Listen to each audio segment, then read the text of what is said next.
Center for Habitat, Urban and Regional Studies at the Impact and Policy Research Institute. I wish you all a very good afternoon from New Delhi. IMPRI has been at the forefront in the continued quest for evidence-based and action-based policy research to build dynamic evidence, deepen public debates, and catalyze transparent and accountable governance.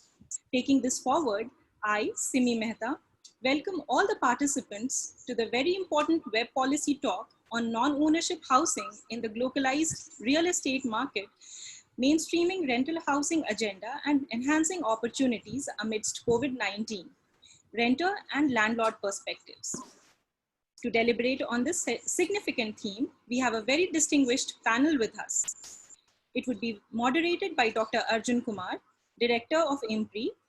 He is also a China-India Visiting Scholars Fellow at Ashoka University. Dr. Kumar holds a PhD in economics from the Center for the Study of Regional Development, Jawaharlal Nehru University, and specializes in quantitative and qualitative research methods, econometrics, and the use of statistical software to crunch big data. His areas of research include housing, urbanization, regional studies, economic growth and development, and sustainable development. He has over 6 publications to his credit on these themes. We are very delighted to have with us Professor Darshini Mahadevia as the chairperson for the session today. She is Professor and Associate Dean of Arts at the School of Arts and Sciences, Ahmedabad University, Ahmedabad. Her research specialization include urban studies, human and gender development, poverty and inequality, and climate change.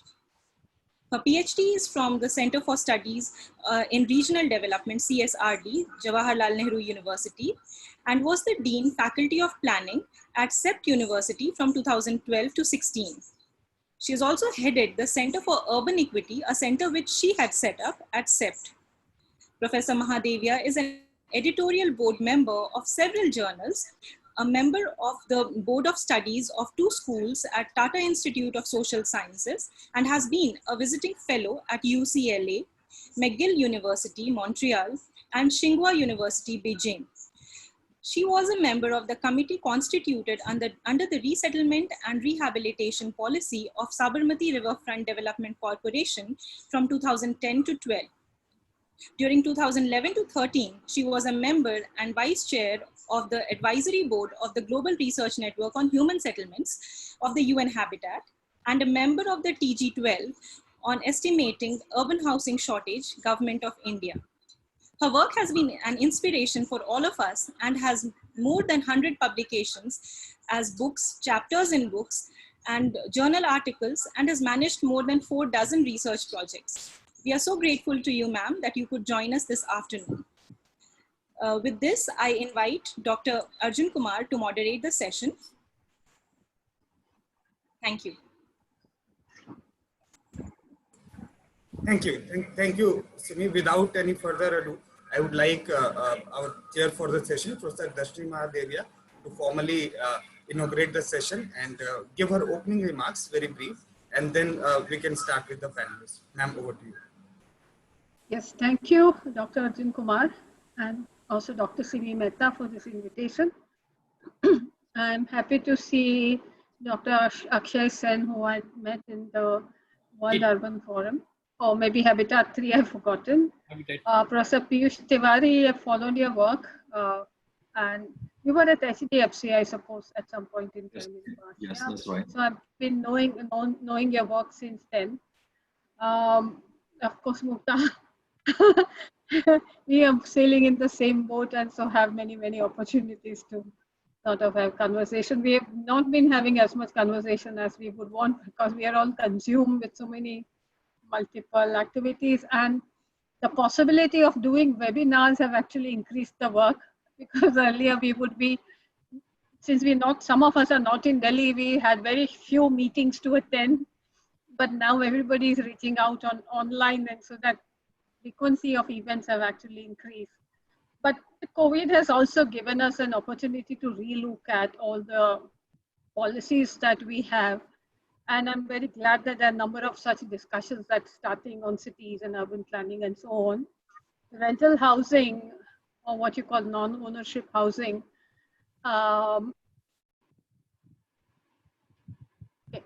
has also been a very important issue which has come up because of the COVID infection in the early days. Those who were living at the bottom of the housing market or also in the informal sector, those who were living in that segment of the rental housing had faced immense difficulties in the market, and they left, and all the migrant crisis, etc. I think we all know, so I don't need to be saying much about that. With that, another issue in the rental, or what we call employee or employer housing, employer provided housing, which is also in the nature of rental housing. Because if you look at NSS data, it categorizes rental housing into two categories. One is employer provided housing and another is rental housing. And that rental housing includes the entire spectrum of housing. About some of that is going to be represented here on the panel today, which is in the formal sector. So there's a very vast segment which is not in the formal sector of rental housing. That there are sort of individual household provided rental housing, and those of us who have been working with housing, incremental housing theory, we have studied that as part of our textbook, that in the informal sector at the low end of the housing market, people tend to rent out one room, and that money is used for paying back the installments and etc. It's a part of the housing mobility segment. So this kind of crisis once again made us look at that rental housing, and interestingly, very quickly, the government of India responded with a formal rental housing policy and declaring that some of the housing remaining vacant. I'm not sure whether it also includes BSUP housing or not, because BSUP housing, except I think Delhi had very large vacancy. In the rest of the cities, the BSUP housing was already taken up. It's another thing that whenever BSUP housing has been allocated to whoever, and in Ahmedabad it has been allocated to people who have been displaced due to various development projects, including Sabarmati Riverfront, they have rented it out. So BSUP housing is given to these places, but they've rented it out. So you have a very multiple or many different kinds of rental housing. A long time back, somebody from the ceramic industry had approached us and told us that we want to do housing program for the ceramic industry workers, because they were given housing by the employer, but that also meant that rental housing or employer provided housing in which some amount of salaries held back in as something which they call rent, like in the public sector, that the part of the salary is taken back as rent by the employer provided housing, made workers sort of bonded to the employer, because if they are then thrown out of that workplace, then they would be without work. And that we indeed saw in the initial days of migrant crisis in India. Now, rental housing has also become important because nearly, tentatively, a third of the housing is in the rental segment, with a very high variation of kind of housing.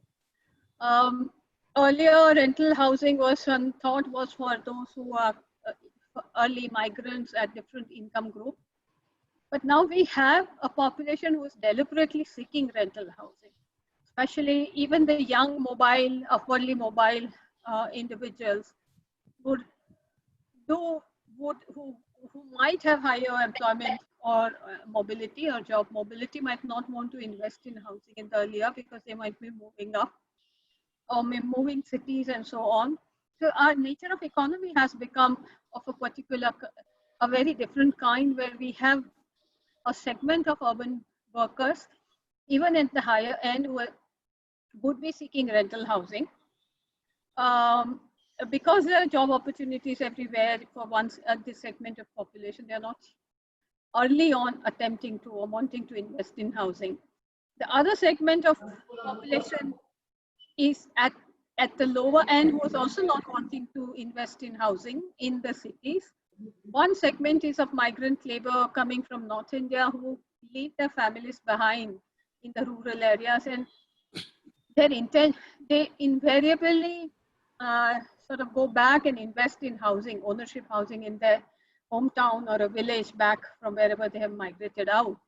And they might be, even if their second generation is going to settle down in very large part of their life, they're not investing in housing and prefer to stay in rental housing. Obviously, the other segment of population which tends to stay in rental housing is construction workers, etc., who move with the projects, and there's a lot of fluidity and flexibility in the labor market, and because of the flexibility of the labor market, you see flexibility in the housing market. Those who are in that flexible segment, either at the top end or at the bottom end or in the middle, and tend to look for rental housing.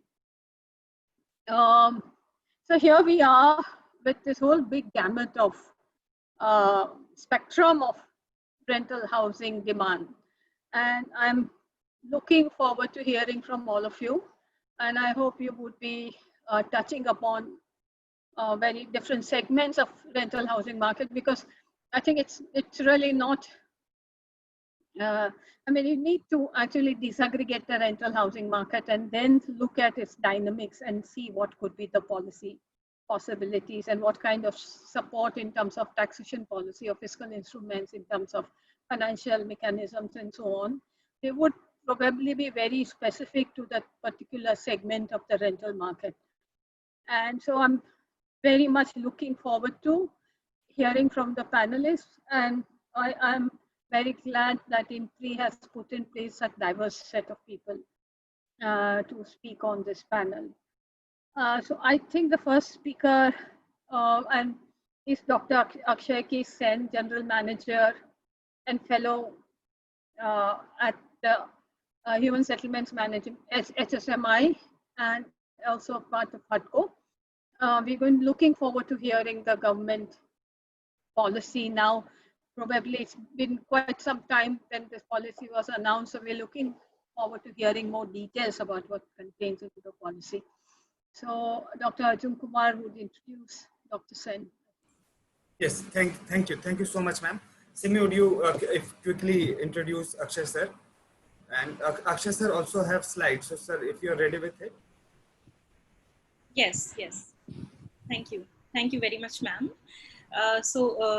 We have with us Dr. Akshaya Sen.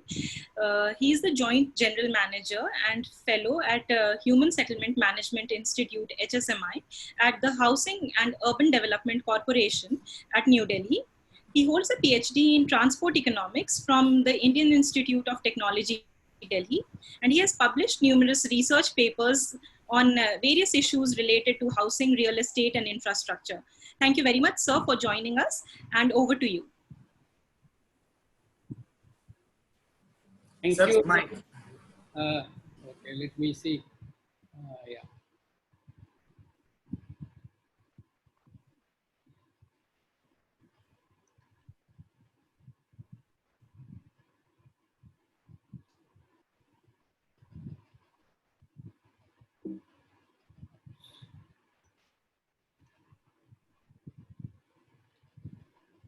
Good afternoon to all of you.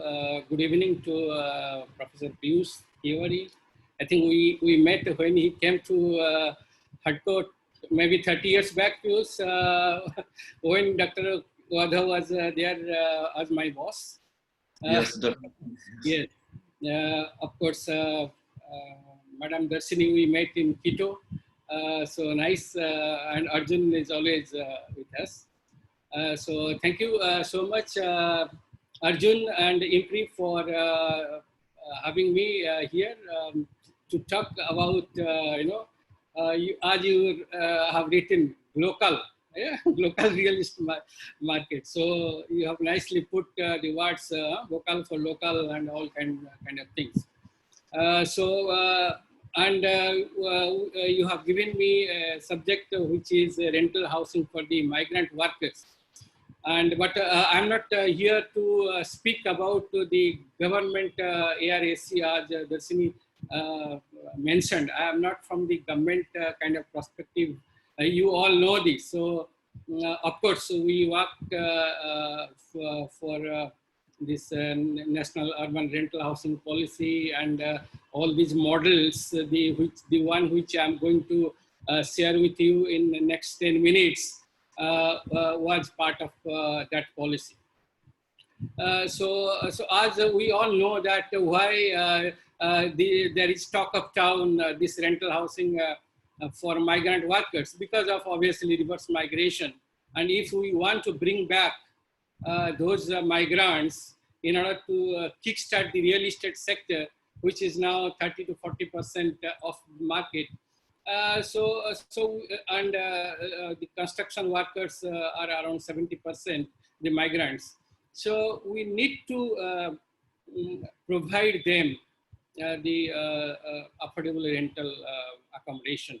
And recognizing that, the government of India has come up with the affordable rental housing complex, which all of you might be knowing, have essentially two models. And the first one is converting the existing vacant houses under RAY, under BSCP, under the JNRM, under the state governments into the rental housing complexes, just to give immediate relief to the migrant workers. And the second one is in fact the development of the rental housing projects by the private and the public entities, and all these through the public-private partnerships.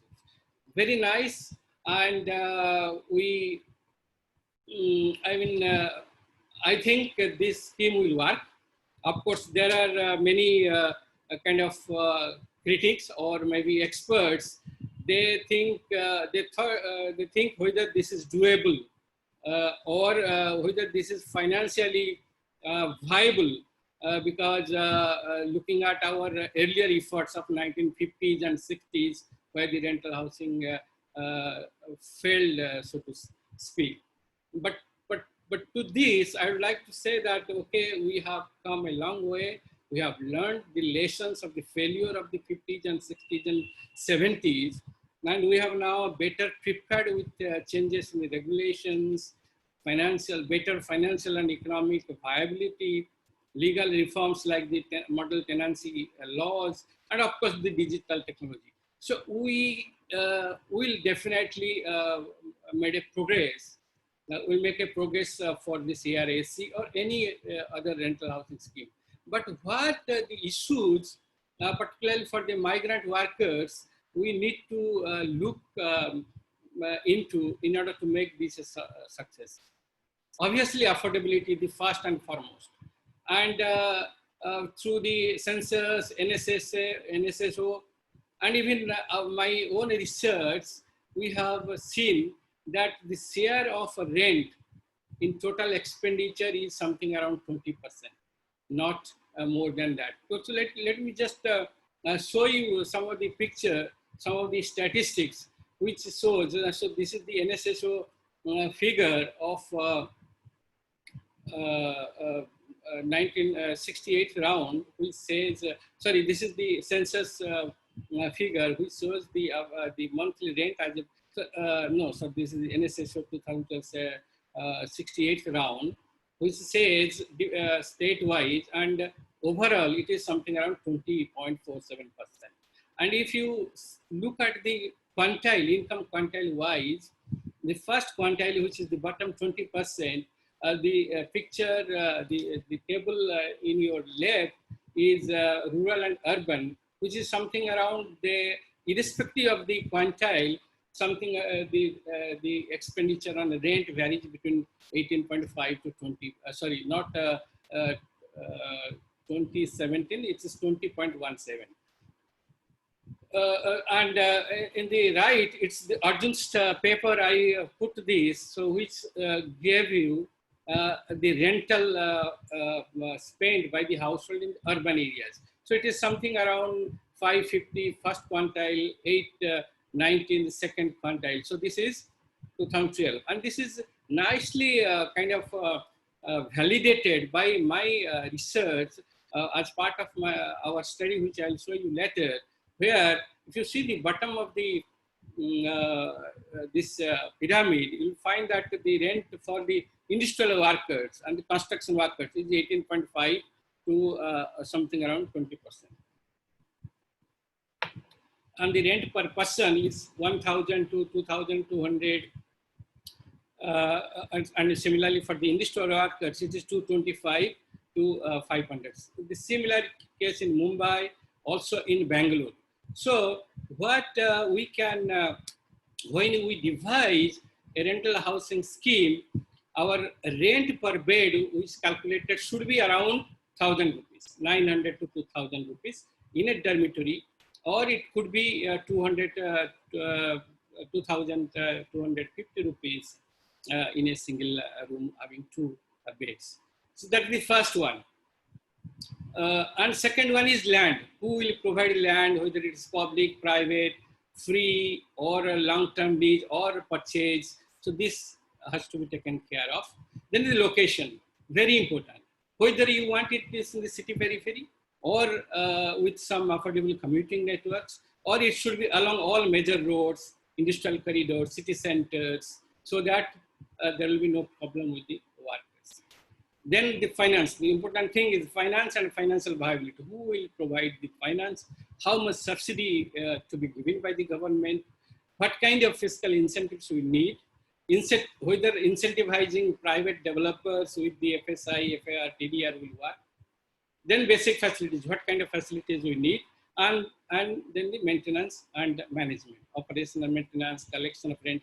So if we take all these key issues into consideration, and then I think our rental housing will see the, will prosper in this time. So in this context, we had taken a rental housing study to propose some viable rental housing models.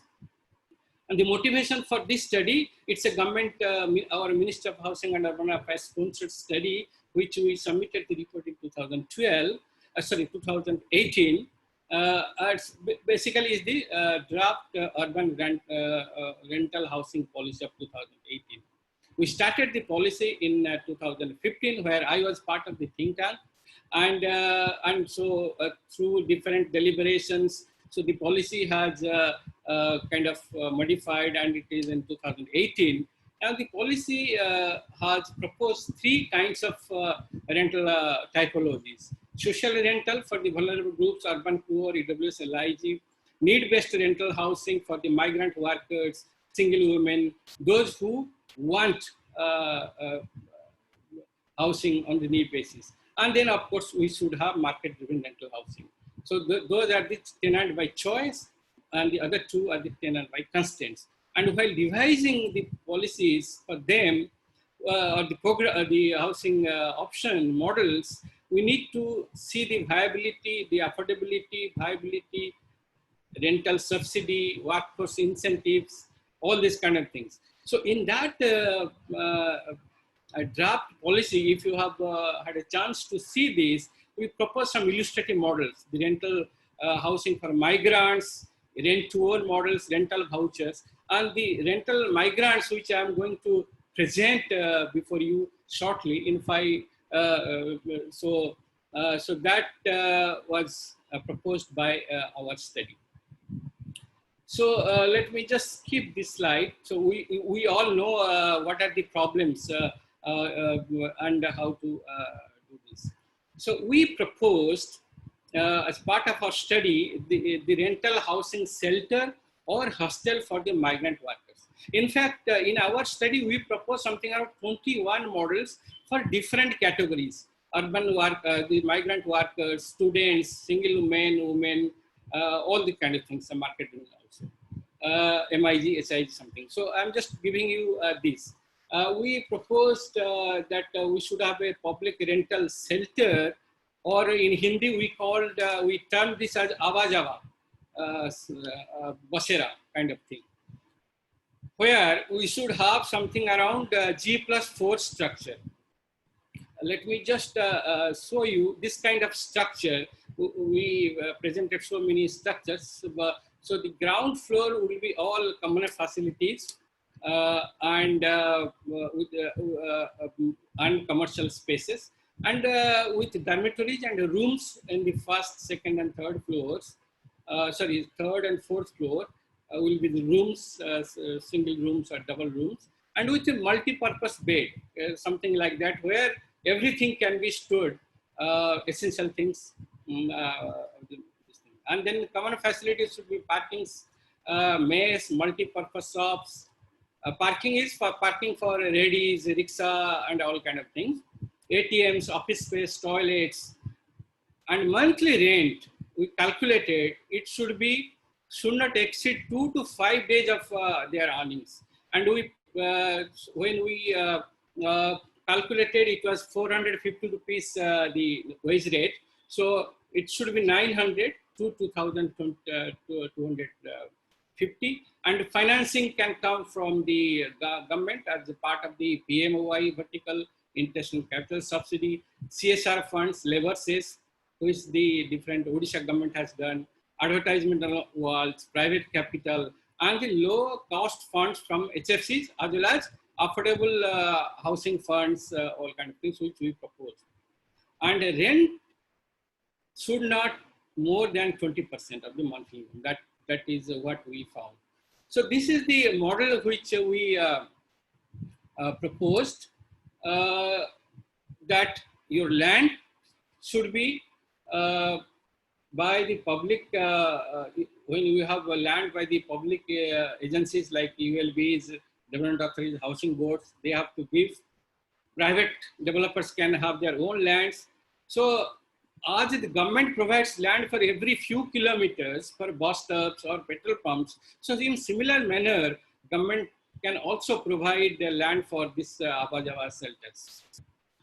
And location has to be at all major roads, city centers, near transport terminals, in industrial areas, and near major hospitals. So if it is in the periphery or something like that, again, nobody will stay.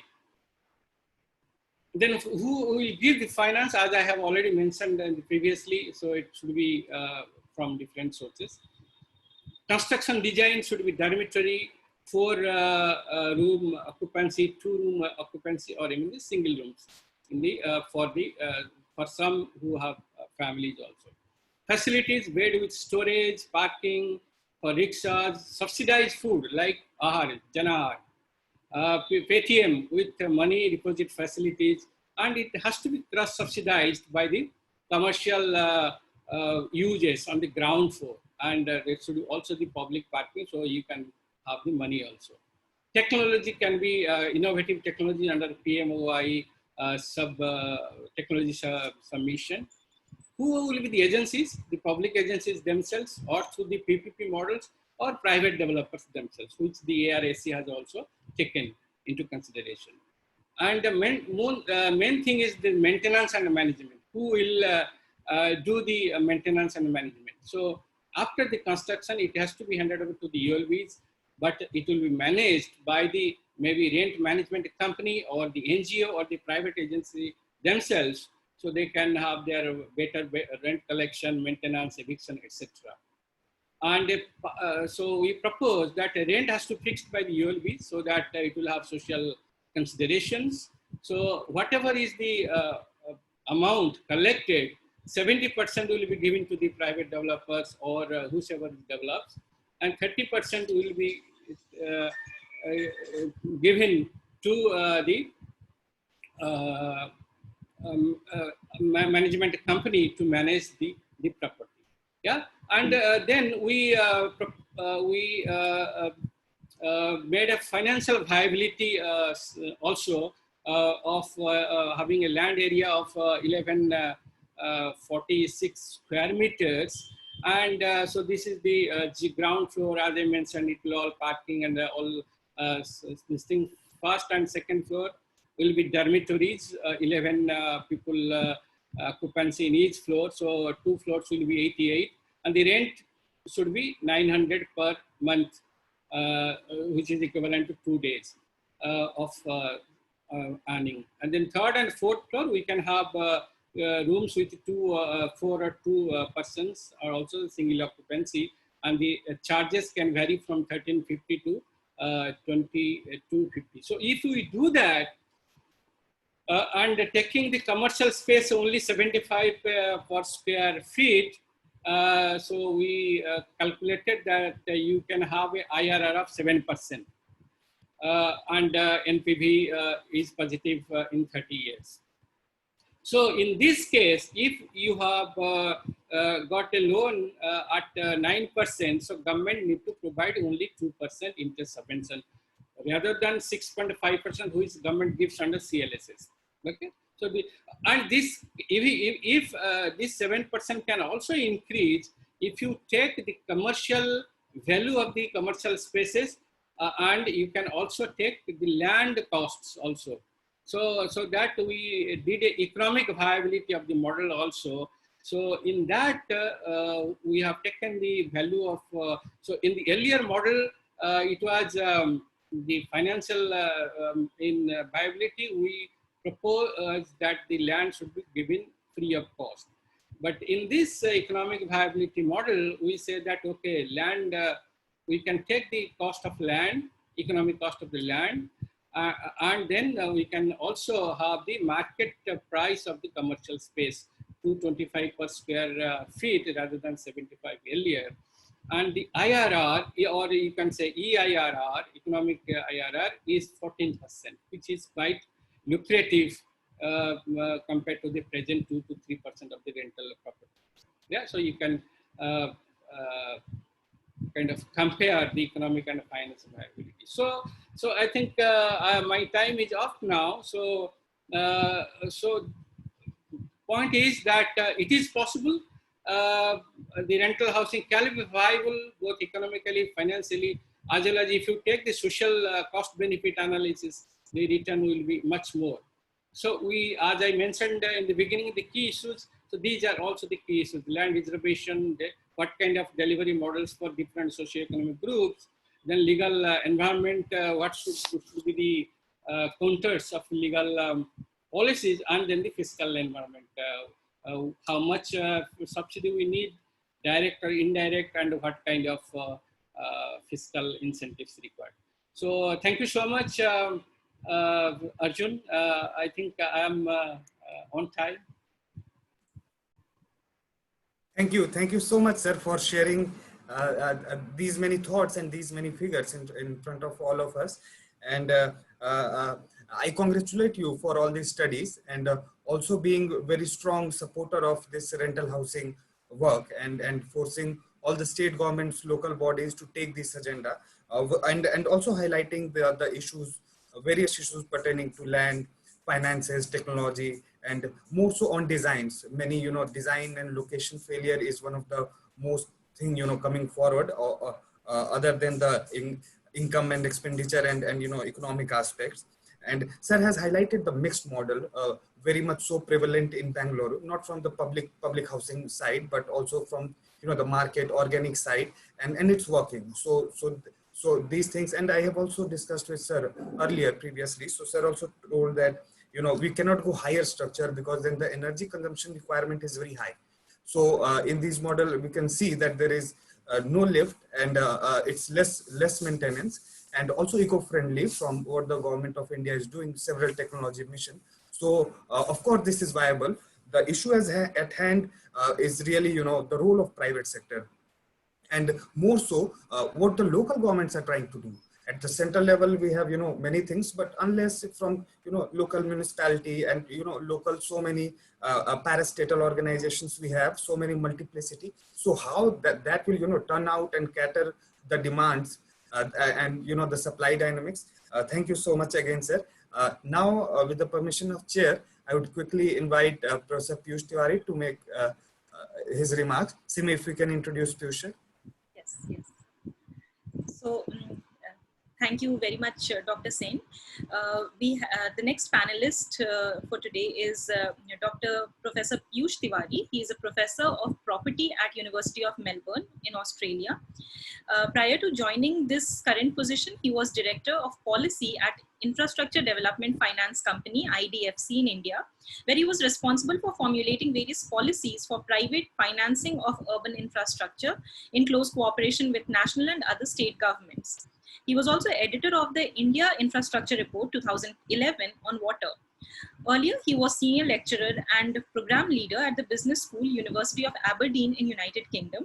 He has held various positions at the largest mortgage company, the HDFC, India, and the University of Tsukuba in Japan. His research interests include infrastructure policy, housing economics and mortgages, commercial real estate investment, and financing infrastructure in developing countries, and has published numerous research on these various issues. Thank you very much, sir, for joining us today from Australia, despite the time difference. Sir, over to you. Thank you very much, Dr. Mehta, and Dr. Kumar, thanks for inviting me to this panel. It's my privilege to be here with Professor Mahadevia, whose work on housing affordability I've been following for many years, and Dr. Sen, whom I met 25 years ago in HUDCO's office. And that was a time when I had the similar kind of hair as you have today, and I've lost most of them. And also Dhaval, I can see him here. Dhaval and I shared time while I was visiting professor at Indian School of Business, and later on he has also joined IDFC. We have been talking about his model and his work on and off many times, and I'm really motivated by some of the work which he does. So with that, maybe what I will do is share some of the slides which I have to take the discussion forward.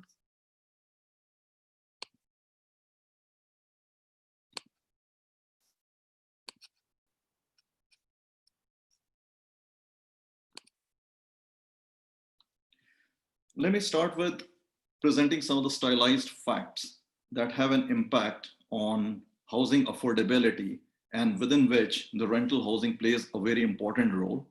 Then I will also talk about some of the institutional mechanisms for rental housing. Dr. Sen has very aptly presented some of the models which HSMI has worked on and as part of NURHP 2018. I hope some of those models really get adopted so that the crisis that we see in the rental housing market can be addressed to some extent. Now, this particular picture here indicates the demographics in India. Here's the population by different age cohort. And what it says to us that 62% of Indian population is 35 years of age or below. We all know, and we have been learning that since our childhood, that much of India lives in rural area, and that's true even today. A large part of this population lives in rural areas. Now, this particular slide here is an interesting one because it shows the sectoral share in economy. As you can see here through three different bars, the left-hand bar is agriculture, the middle bar is manufacturing, and the right-hand side is the services. Over a period of time, the share of service sector and manufacturing has grown quite substantially in its contribution to the national income. Now, together, these two contribute more than 80% of national income. So what it means here is that while a large part of India lives in rural areas, but the contribution of rural area to income or the national income has been diminishing or reducing as we go in time. So which means that there is impoverishment that is happening in rural areas, which has an impact on affordability.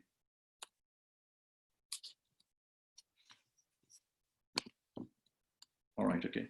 And this particular picture here is a very interesting picture put together by colleagues at IHS in Bangalore. And they have tried to indicate in this one the trends in urbanization. So whichever way you look at it, 30 to 40%, if you include urban and peri-urban area, then 40% of India lives in cities and their peripheries. which is quite a substantial proportion. However, it also emphasizes that there is 60% to 70% of Indians who live in rural areas. These three together present a very interesting situation for us. And this particular chart here is from the work that I did with my colleague, Dr. Jyoti Shukla, where we talk about a vicious cycle. The vicious cycle arises because of the demographic trends that we observe, the economic structure, and also the urbanization. India, for some reason, looking at historically its policies, has been reluctant urbanizer. 30% of population is in urban area, which is low compared to many of its comparable economies in the world. So what it has done, since we haven't proactively followed the urbanization, is that from the economy point of view, it has created pockets of urban poverty. Declining agriculture in rural areas has led to rural-urban migration, which further puts pressure on urban poverty. This then leads to increase in the poor population, which has problem for housing because there is more demand for affordable housing. Policies haven't necessarily favored urbanization.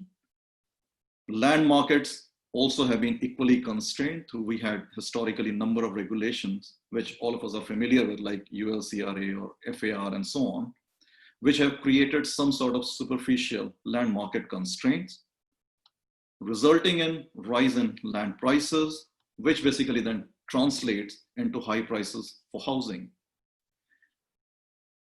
High house prices have led to unaffordability, which then basically means that a large proportion of those who migrate to urban areas or live in urban areas are living in inadequate housing, either in a congestion or congested houses or in informal housing. This further reduces, given that a large proportion of the income is spent on housing, their ability to save, which means they cannot save for down payment or home ownership. Also has a problem for ULBs because a large proportion of households who are living in informal housing, they are not paying property taxes. So that has an impact on ULB's tax collection, which then results in low investment in infrastructure, which then means, again, the constraint on the economy. So this vicious cycle continues. Now, this particular picture here is from a book which we wrote on urban housing, where we were looking at different countries and trying to see how the housing policy and housing markets have evolved there, indicates how households transit across different housing tenures during their life cycle.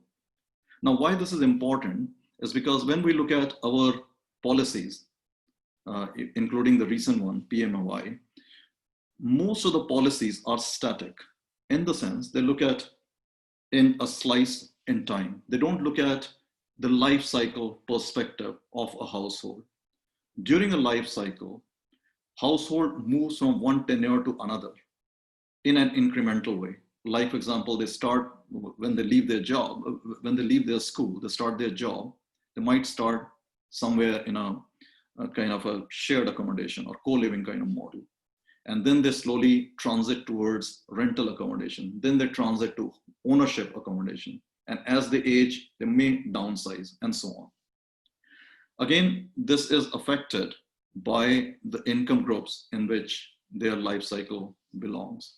Like low income households may start at a very modest, probably in a transit home or a shared accommodation, and probably reach in a fully functioning housing market in some sort of public housing or ownership housing, which is subsidized. Middle income households may start in a shared accommodation, but can eventually end up by owning a house. Higher income households will own a house. But what is lacking in Indian context, in our context, is that the opportunities for this transition doesn't exist because the tenure spectrum is broken at multiple levels. We don't have social housing, or even if where it exists, it's very small component. Public housing has largely been in form of employer providing. As Professor Mahadevia was saying, that a large number of public sector employers used to provide housing for their employees. But in general, as a tenure, the social or public housing has been non-existent. I would like to hear from Samir, who will speak after me. Maharashtra had tried, MMRDA had a public rental housing scheme. So maybe if he might be able to reflect on the status and opportunities over there. Finance has also not helped. Now this particular picture is interesting because as we grow older, our incomes rise, the real income increases as one ages. But what happens if we look at the finance, given that we pay EMI, which remains fixed month after month, the real cost of mortgage keeps on declining as we move in time. So what is happening here is that when our affordability is the lowest, that's the time when the cost of mortgage is very high. When our affordability or the income is much higher, the cost of mortgage that we pay, the real cost of mortgage declines. What it does is that it creates a problem that housing becomes unaffordable. And I was reading one recent article where Vice Chairman of HDFC was saying that the average age of home ownership in India is 35 to 37 years. Now, of course, he's talking in the context of formal sector. A large part of Indian households would not be part of that statistics. But even if it's 35 to 37, which means that if you remember the demographic slide that I showed earlier, 62% of India is below 35 years of age. So we are talking essentially of a very small component, 1/3 of India, who can possibly afford a mortgage, who can possibly access home ownership, resulting in that the penetration rate for formal finance in India is just 10%, hardly any. So formal finance has not necessarily contributed towards home ownership. Now on the supply side, this particular table here is from Knight Frank, who looked at 10 cities. So they put together what is the ticket size of houses that have been launched. So nearly 55% of houses that have been launched in 10 cities, 10 major cities in India, are 5 million plus in terms of their value, in terms of their price. In 2019, the number is about 48% of houses in that segment. So if you think about it really, that 5 million plus houses are unaffordable to a large chunk of Indian households. One table which we prepared in our recent paper where we looked at the affordability status of household. Now this is different from what Dr. Sen and Dr. Kumar had put together because they were looking at what is the willingness to pay or ability to pay of household. Here we are looking at if a household were to rent or buy a house in a formal market, what would that mean in relation to their income? So for below poverty line, they would need to shell out 174% of their income, which is impossible. Economically weaker section, again, 93% of their income would be required to pay for a rental housing and so on. So you can see from this particular picture here that even rental housing is unaffordable to lower economically weaker section and below poverty line households. Now this particular slide here shows the housing tenure in 8 major urban agglomeration in India. Now, what is interesting here, if you look at, say, Uttar Pradesh here, the percentage in red is the ownership and percentage in blue is the rental accommodation. So what it is saying here is that roughly about 15% of households live in rental housing.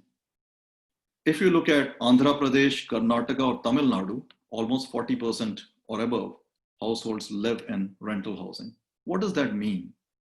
That means that there are geographical differences, and these differences are largely related to the economy of these states, the urbanization of these states. So as states become much more economically well off and also much more urbanized, the proportion of rental housing increases, or the demand for rental housing increases. As Professor Mahadevia was saying earlier, that there is much larger cohort of population who would want to live in rental housing for different reasons, for mobility, for jobs, and so on. So what do we have as a housing tenure landscape when we look at internationally, when we have fully functioning housing markets? So here we would, that would include that those who cannot afford a house either as a rental housing or home ownership in a private market, they would require some sort of social rental housing. And many countries have this system of social rental housing. Then there are also, in Scandinavia particularly, a system of cooperative housing, which is cooperative between households as well as public or private agencies, which allow households to contribute initially certain down payment and over a period of time, certain share of mortgage payment according to the size of house that they are living in. So that's a cooperative model. Then there are private rental housing that we are familiar with, and the ownership market. Let's look at the private rental market in India. Now, the problem with private rental market in India is that it's highly fragmented and informal. The most common system of agreement there is leave and license agreement. The reason is because rental agreement has its own problem. It locks in the landlord for a very, very long time. And there are very strong tenant protection in law, and it's very difficult for a landlord to get back their property. So most of the landlords have resorted to some sort of leave and license agreement, which is much more flexible. But the problem with this one is that it makes the housing tenure much more shorter. So the long-term rental tenancy becomes much more difficult in a leave and license agreement. Of course, there are Draft Model Tenancy Act 2019, which proposes some changes, and hopefully rental market will become much more active. But the bigger challenge here is that most of the housing in the rental market is provided by individual landlords who have investment housing, who lease it out. It's a very informal sort of market. And I guess the number of registered rental housing is also very few. One of the data which came out a few days back, where they were looking at in Mumbai, how many rental agreements have been registered. There were only 200,000. Just imagine, a city of 30 million, just 200,000 rental agreement has been registered. So which means that a lot of this is operating outside the market. What we need is an institutionalized rental housing. Definitely, there is a need for social rental housing. And some of the proposals which Dr. Sen was mentioning are laudable. And if that gets implemented, that would be fantastic as part of PMAY. If there is another vertical, as he is proposing, which looks after the social rental housing, would be an excellent idea. But there are different kind of combinations which different countries have tried. Like Belgium has social housing, which is largely for those who cannot afford in the formal private rental market. So these guys would need support, and there is a social housing subsidized. Then there is an intermediate housing, which is meant for those who cannot afford now, but in future there will be. So it's like at the beginning of their career life cycle, they need some sort of support. But once their incomes increase, they will move out and afford either a rental or ownership house in the private market. Chile has rent to buy scheme, which means that initially households who cannot afford in the private market can rent, and over a period of time they can buy. And I'll talk about this model a little bit more in my next slide. Then there are also rental subsidies offered in Chile, which again is a way to subsidize those who cannot afford in the private market. Netherlands has quite a substantial share of housing tenure as rental. They have a combination of rent subsidy for those who cannot afford and a rent control. Now, this rent control is a softer rent control, unlike what we had in Mumbai in India, where rent froze and remained froze, and it caused another problem. So here it's not that. Here rents adjust, but adjust according to certain formula rather than anything else. In Mexico, we have a self-help housing and social housing. These are two systems which they have. Self-help housing is households who bring in their own labor, their own finances, along with are assisted through some subsidized credit in order to build housing for themselves, as well as social housing, which is to provide them with housing if they cannot afford. US has subsidized housing. Australia also has social and public housing, but Australian model doesn't necessarily work because heavily dependent on the government subsidy. Now, there is also a need for institutionalizing private rental market. There are two models which are quite interesting, and we are doing some research on that one. One is the build to rent model. Now, build to rent model brings in the private sector institutional capital into building multifamily stock, which can be leased out for a long term to households. Now, this is an interesting version wherein the owner of that stock is an institution, such as pension fund or insurance fund. In Indian context, it could be a PPP model with ULB and private developer and investor. The manager of the stock is a rental operator, and the occupier are the long-term tenants who would want this kind of option for a relatively longer term. Now, this type of model is becoming quite popular in the US and UK context, and in Australia as well. Then there is another model, which is built to rent to own, in the sense that these are, again, in the same way, a large multifamily housing complex is built for rent, so household rent for a period of time. And during that period of time, they pay the rent to the investor or manager. A part of that rent is put in an escrow account, which then helps them to pay the down payment towards the ownership of this house. HUDCO used to have a very similar model earlier for public servant and government employees, where they used to contribute, they used to rent and then contribute a proportion towards the down payment and eventually buy and own that house. Maybe Dr. Sen can explain if that model is still operative and relevant. So this is how the build to rent model looks like. There is a range of different build to rent possibilities. There could be student accommodation, aged care, social housing, affordable housing, and so on. So the idea here is that involve the institutional capital into the rental housing.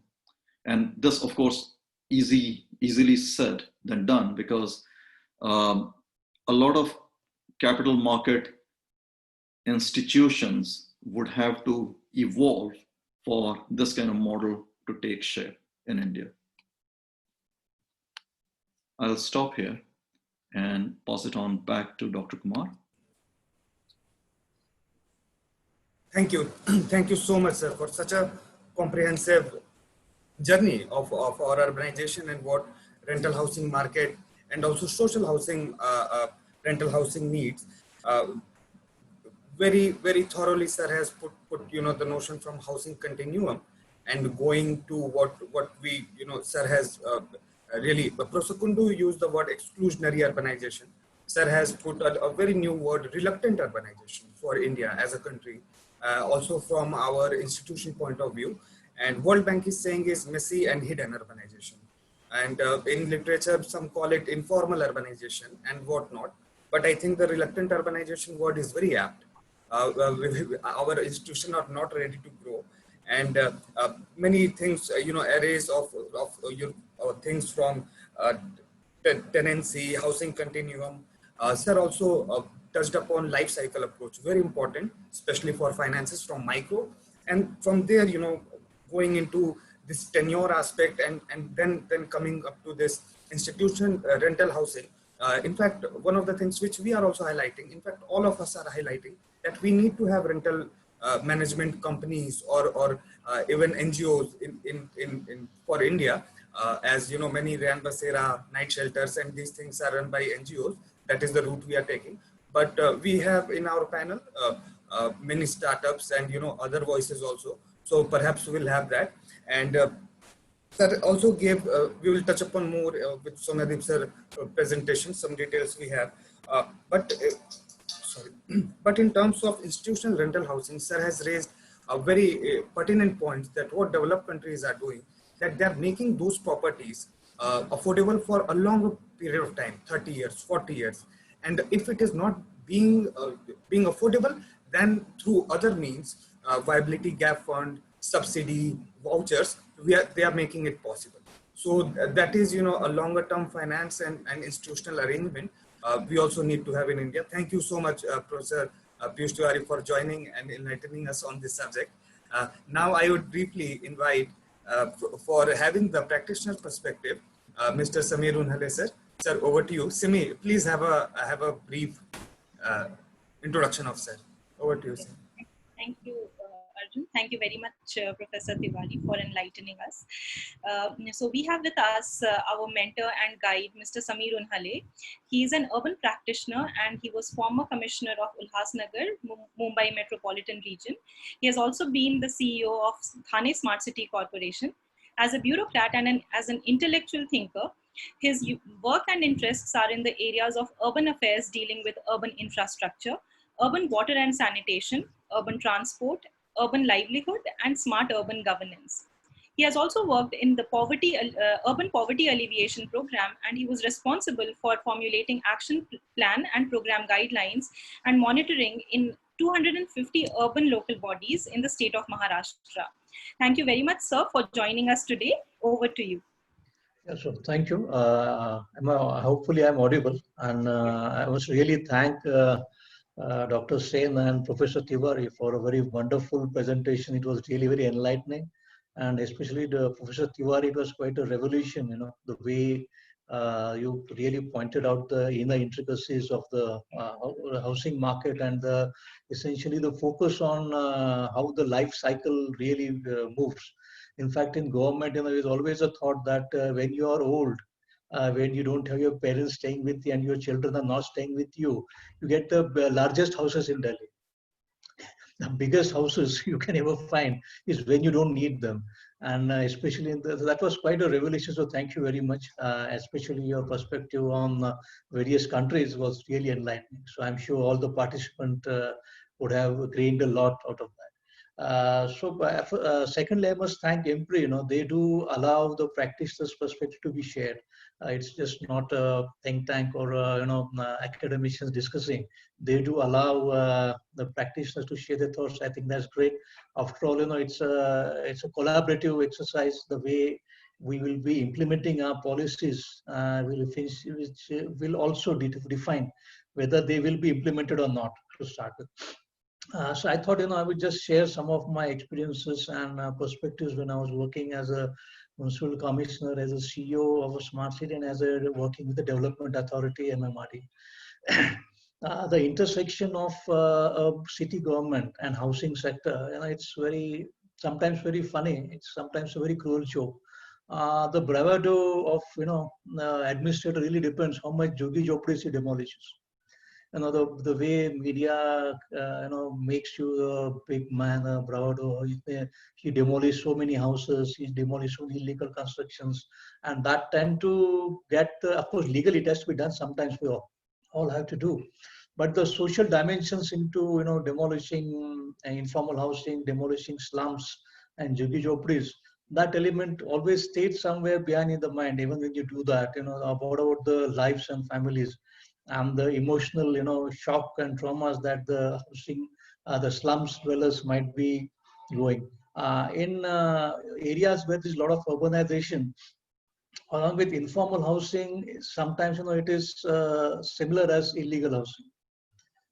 The city governments are planning authorities in India, and their take on informal housing very often takes an angle of illegal housing and how to control it and how to regulate it. So rather than managing or helping the supply to be more proper, the actions taken are very often constraining the supply in a way. Very often the illegal / informal housing that comes up very often comes up in illegal lands. Maybe it's development zoning doesn't allow it to be developed as houses. It's ownership is the issue. It's probably owned by the collector or the state government or maybe other government agencies. And there are then issues of regularizing them, of allowing them to open. In a city, I won't name that city, I was working there, in which 90% of city was illegal. I'm not talking of slums, but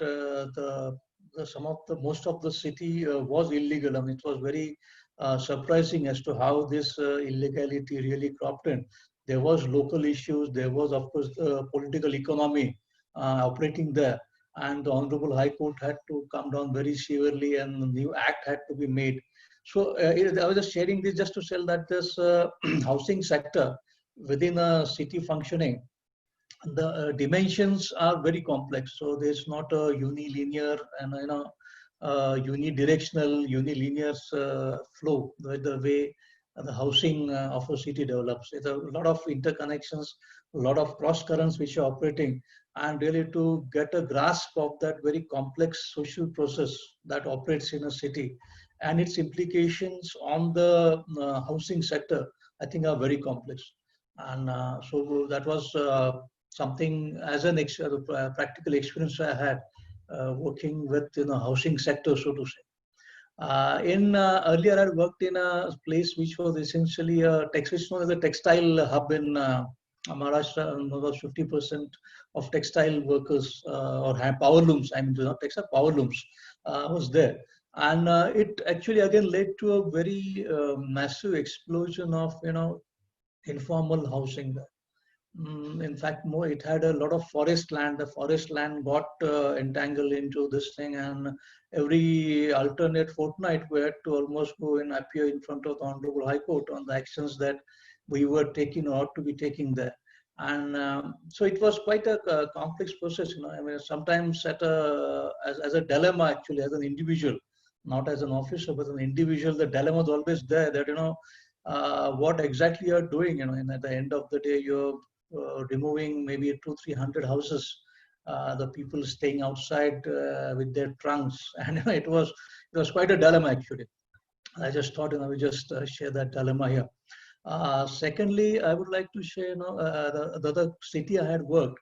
Luckily, it had probably the political leadership there was more enlightened.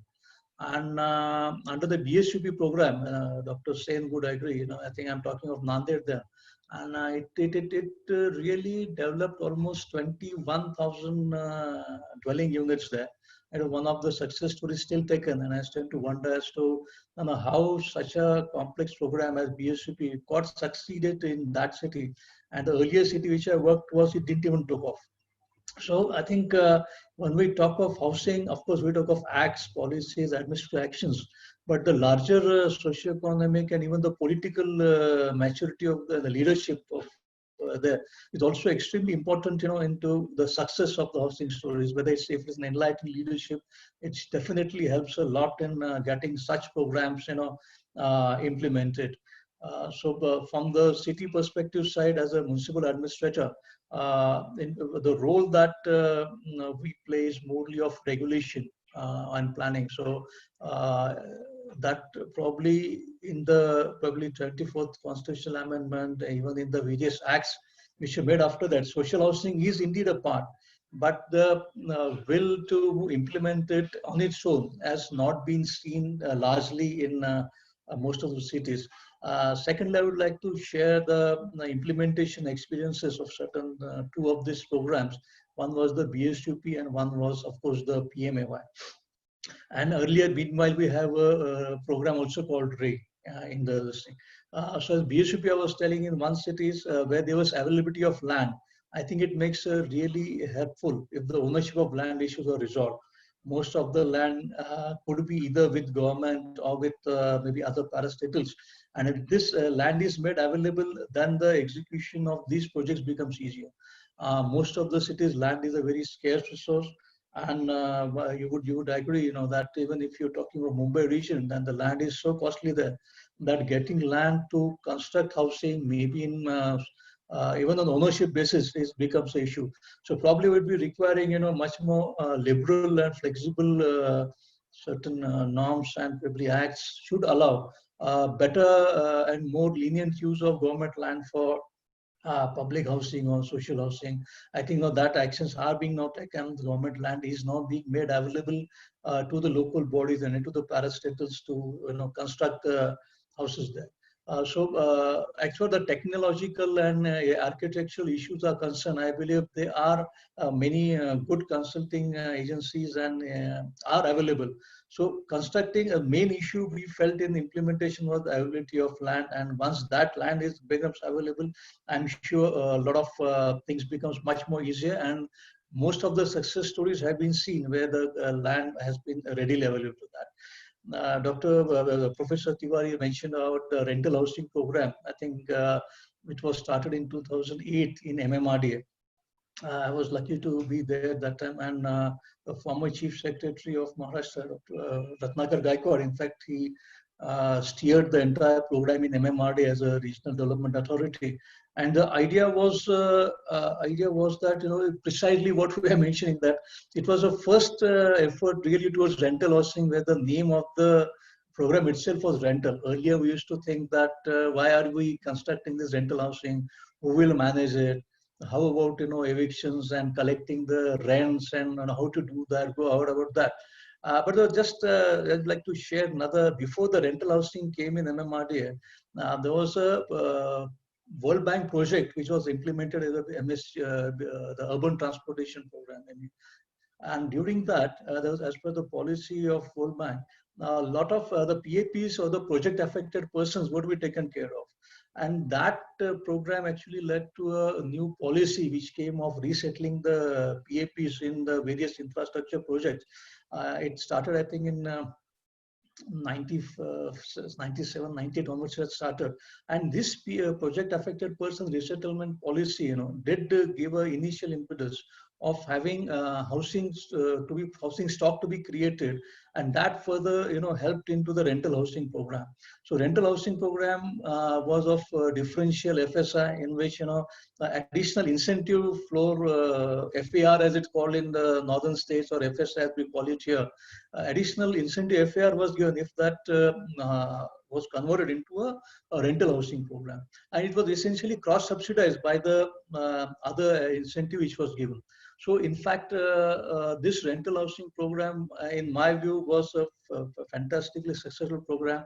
Tens of thousands of houses have been made available to the local bodies there, even to the parastatals, even MMRDA.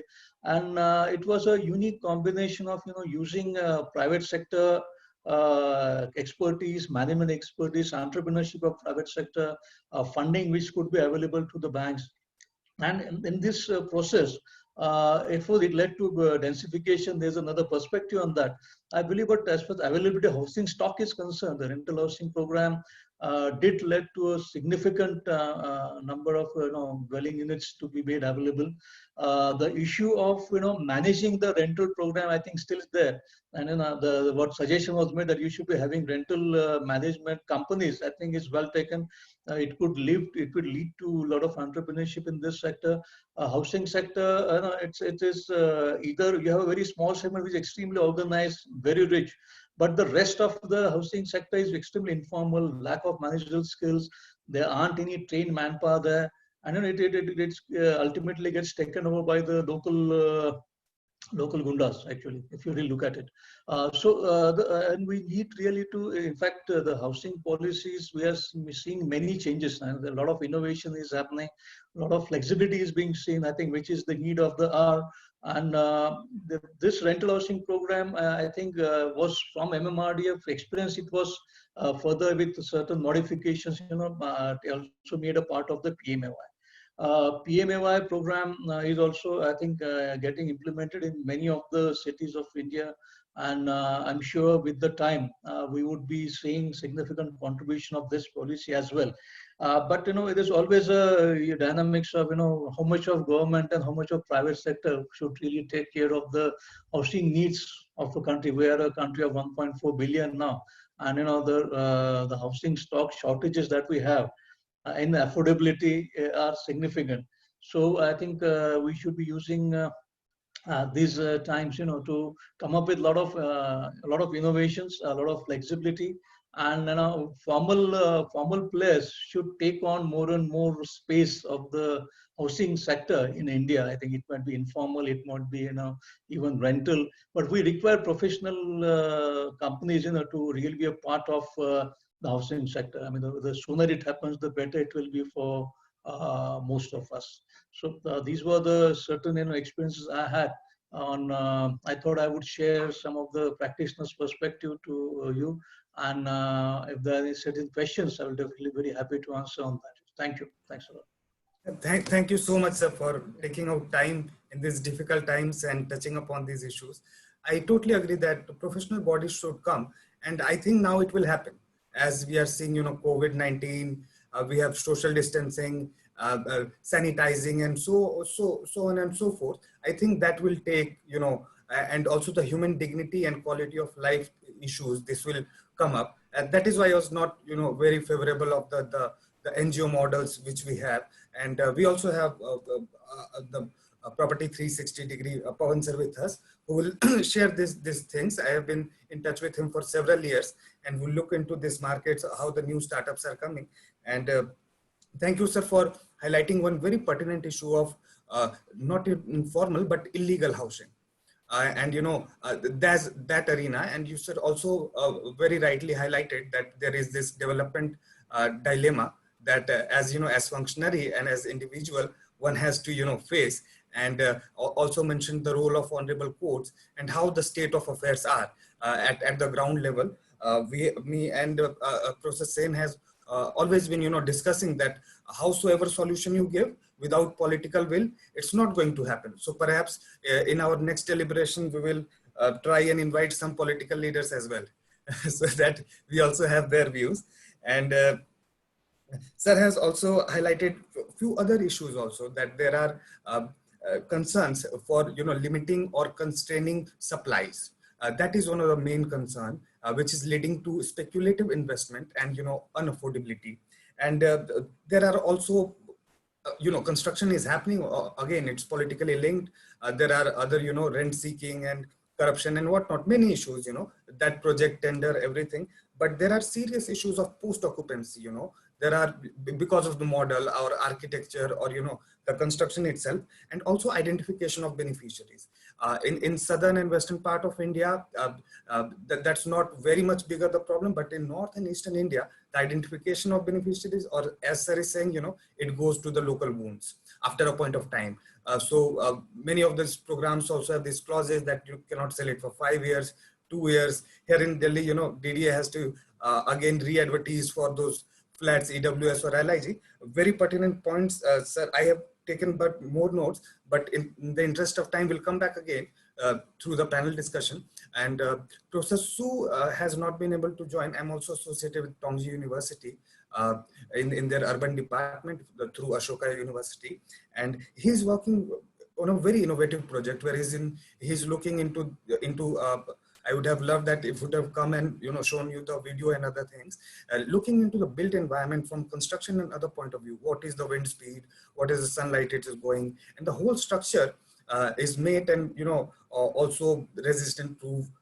Many dimensions, and then doing computational analysis and design so that the built environment is sustainable. And it's also IKEA kind of, for your houses, like big IKEA stores. So we wanted to have his perspective. Unfortunately, he has not been able to join.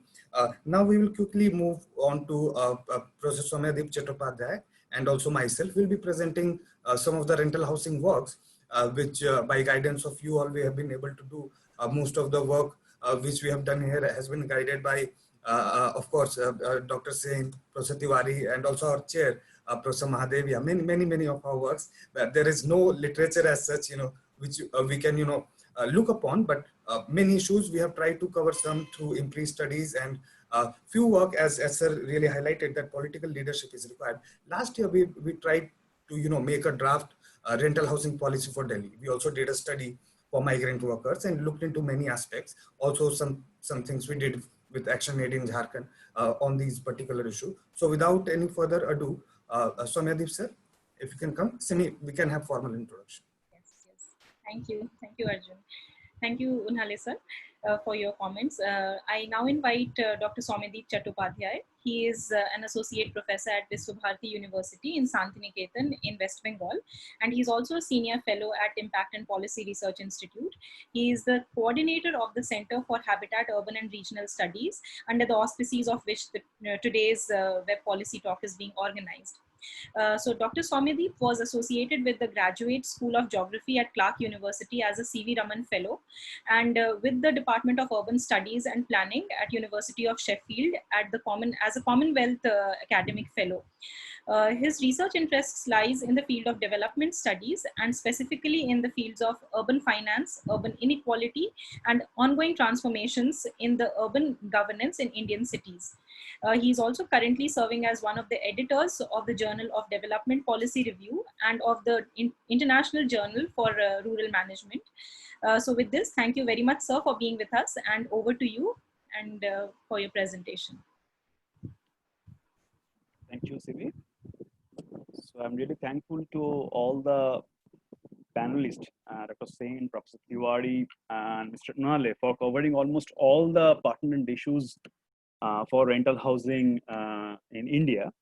And what I plan to present today on behalf of IMPRI team, a broad overview of urban rental housing in India, with some special reference to the market mechanisms, some legislations, and some of the policy issues. So let me share this screen.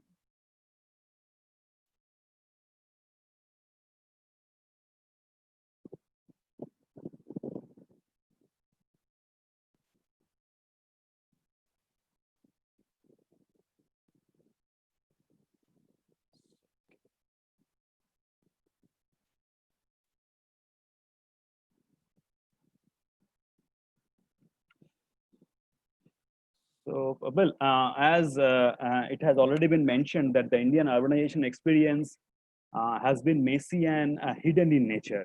And what this COVID-19 has done, it has actually exposed the fault lines of the Indian cities, and all the preventive measures which are suggested by the World Health Organization. They underscore the importance of adequate shelter and healthy environment.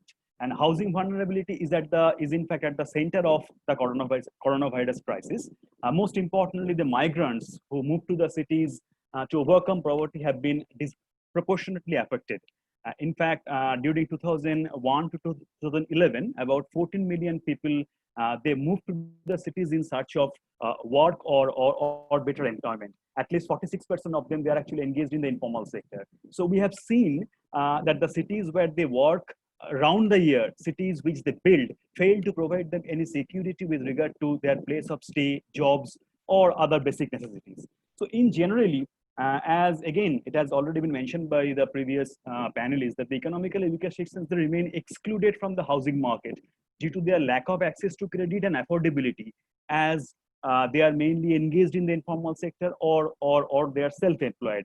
The NCAER study shows that almost 50% of the urban residents cannot afford housing ownership in India. So affordable rental housing is very important as a housing option in India. And as Professor Mahadevia also mentioned, that people nowadays, people's choice for rental housing is a kind of deliberate choice. So we can think of rental housing as an integral part of well-functioning housing market. So definitely we have a supply side and we have a demand side. On the supply side, we have some of the key participants in the form of unorganized individual landlords providing rental housing to the households and individuals. We have institutional landlords, the large companies which providing organized rental housing to households and individuals. We have hoteliers and dormitories, hostels and dormitories. We have corporate or captive housing. That means the employer providing housing to the staffs. And also there are certain crucial supply constraints in the urban rental housing market in India. If we take a closer look at the affordable housing policies and programs in India, which reveals that the government efforts have continued to focus almost entirely on the home ownership. The official policy rhetoric, right from the beginning of the 1970s to the present day Prime Minister Awas Yojana Urban, tend to conflate the housing for all with the ownership of houses for all the residents. Rental housing has received very little attention in the Indian housing policy. And here, what we can say is that the combination of policy neglect and the Rent Control Act-led market distortions have pushed the rental market into decline and made them informal. Actually, the Rent Control Act puts a ceiling on the rents that could be charged on the tenants, and these in fact incentivize the landlords to offer housing units available on rent. And also there's a problem of low rental yields. The rental yields, which is defined as the annual rent as a share of property price, is a component of the net return of a landlord can get by investing in property. And one IDFC study in 2018, it actually shows that the Indian cities have residential rental yields hovering between 2 to 4%. So the landlords, they prefer to hold on to their real estate assets primarily for capital appreciation rather than steady rental incomes. And also landlords face substantial hurdles in erecting their tenants. They perceive high risks of losing the properties. The slow pace with which the tenancy disputes are addressed or redressed in India, that actually creates a strong disincentive for the owners of vacant properties to rent them out. Also, the absence of the enabling agencies, as already mentioned by some of our previous panelists, that the residential rental management companies, that also deter large institutional players from entering into this segment. And on the demand side, we have three major segments. One is the permanent households, that means who are settled but unable to buy house. And also we have the transient households, that means who are migrating from the other parts for the purpose of employment, education, and other purposes, and they're looking for temporary place of stay. And also we have captive households who are living in the houses provided by the employers of the government. And this is some of the determinants which affects the demand for rental housing in India, and it includes the location of the house, the income and affordability of the household, the availability of socioeconomic opportunities, size, rent price, the legal sanction condition, the tenure of housing requirements, and so on and so forth. So now let me just share with you some of the key empirical findings related to the urban rental housing in India.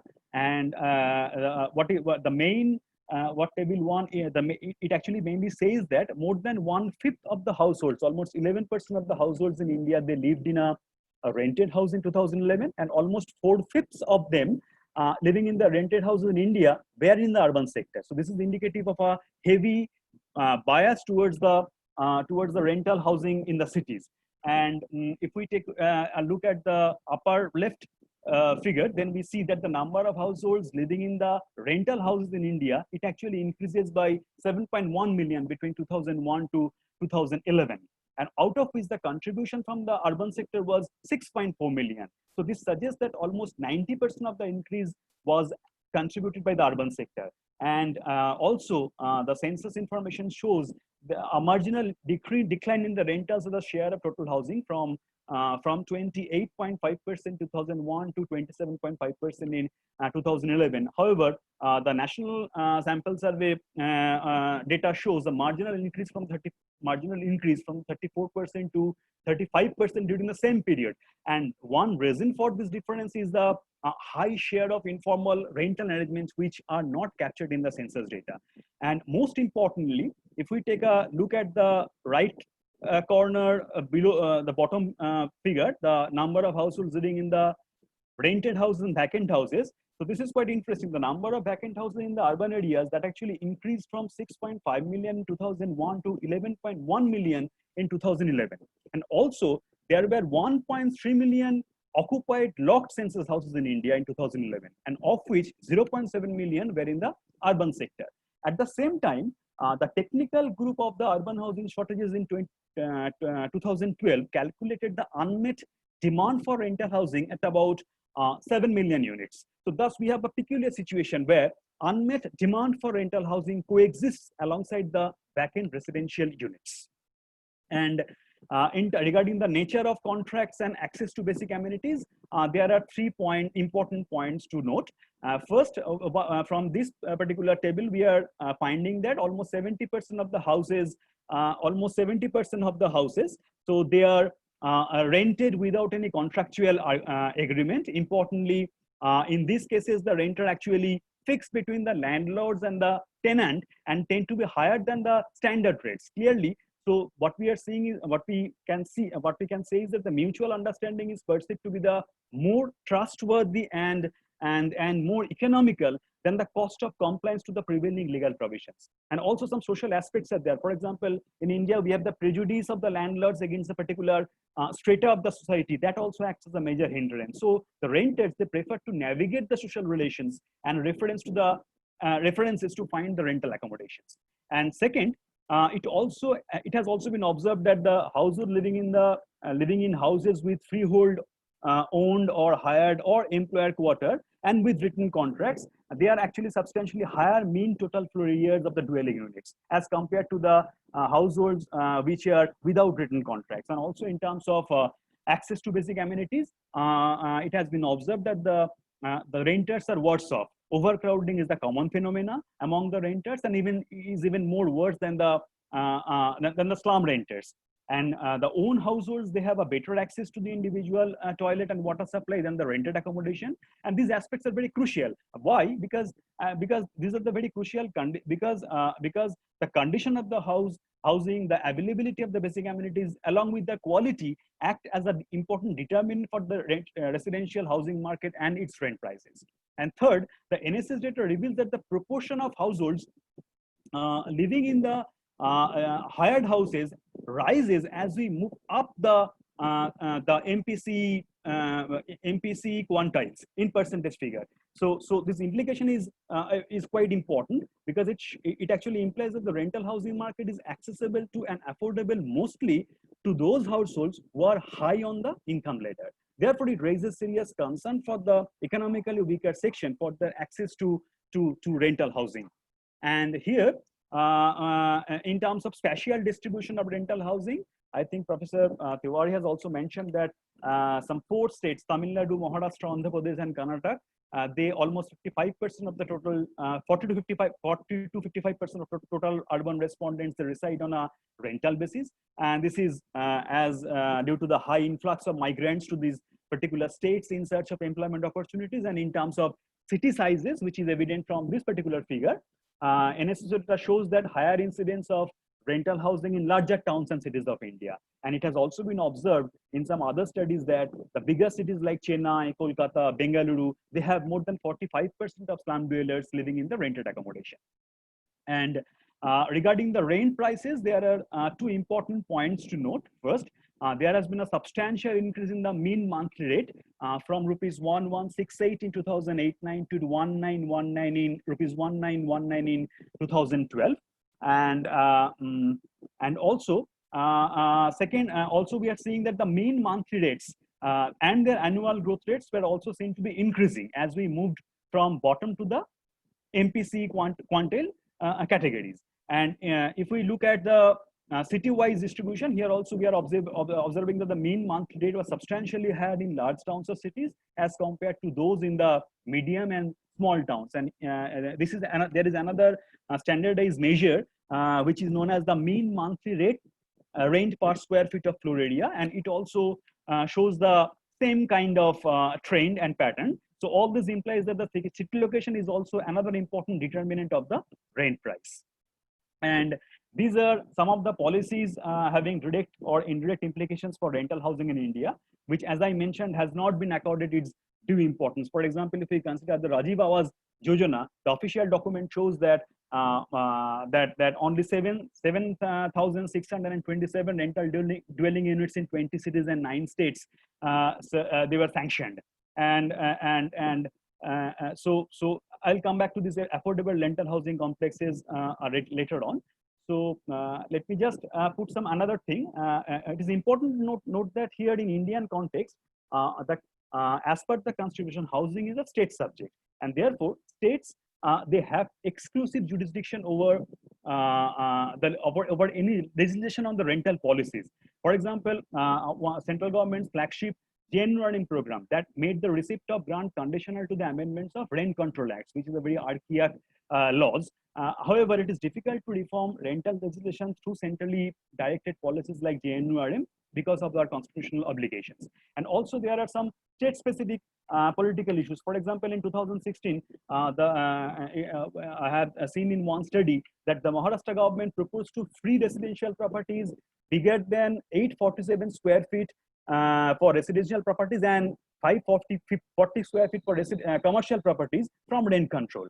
But the move faced backlash not only from the opposition party, but also from the member of the ruling coalition, who had initially, in fact, proposed such changes. So it's also many of the reforms, they are not politically feasible. And as we all know, and as already mentioned, that the Rent Control Act is the most important legislation affecting the rental housing market in India. And there are mainly two types of legal rent agreements. One is called the lease or rental agreement, and the second one is called the lease and license agreement.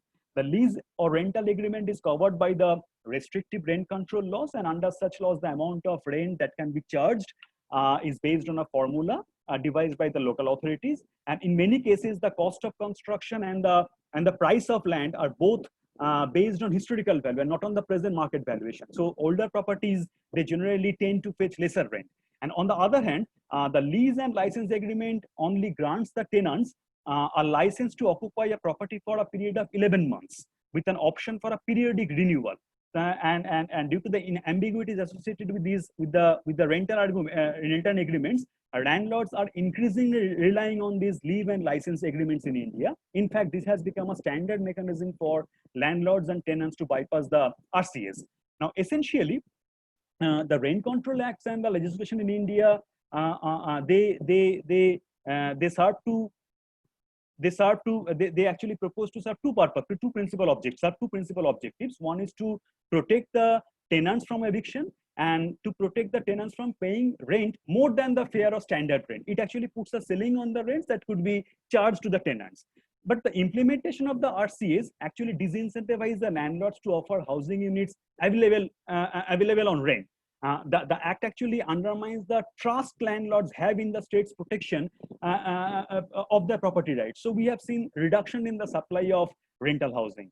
The supply constraints, it actually also led to increasing market rents. So moreover, so as the rents were frozen, the owners found it increasingly difficult to maintain and upgrade or extend the old stock. So many rental housing deteriorated into slum-like situations. So this means that the laws were initially conceived to protect the tenants from exorbitant rent amounts charged by the landlord. But eventually, they restricted the supply of rental housing and ended up being anti-tenants. And house owners or landlords, they preferred to keep their properties vacant rather than putting them on the rent.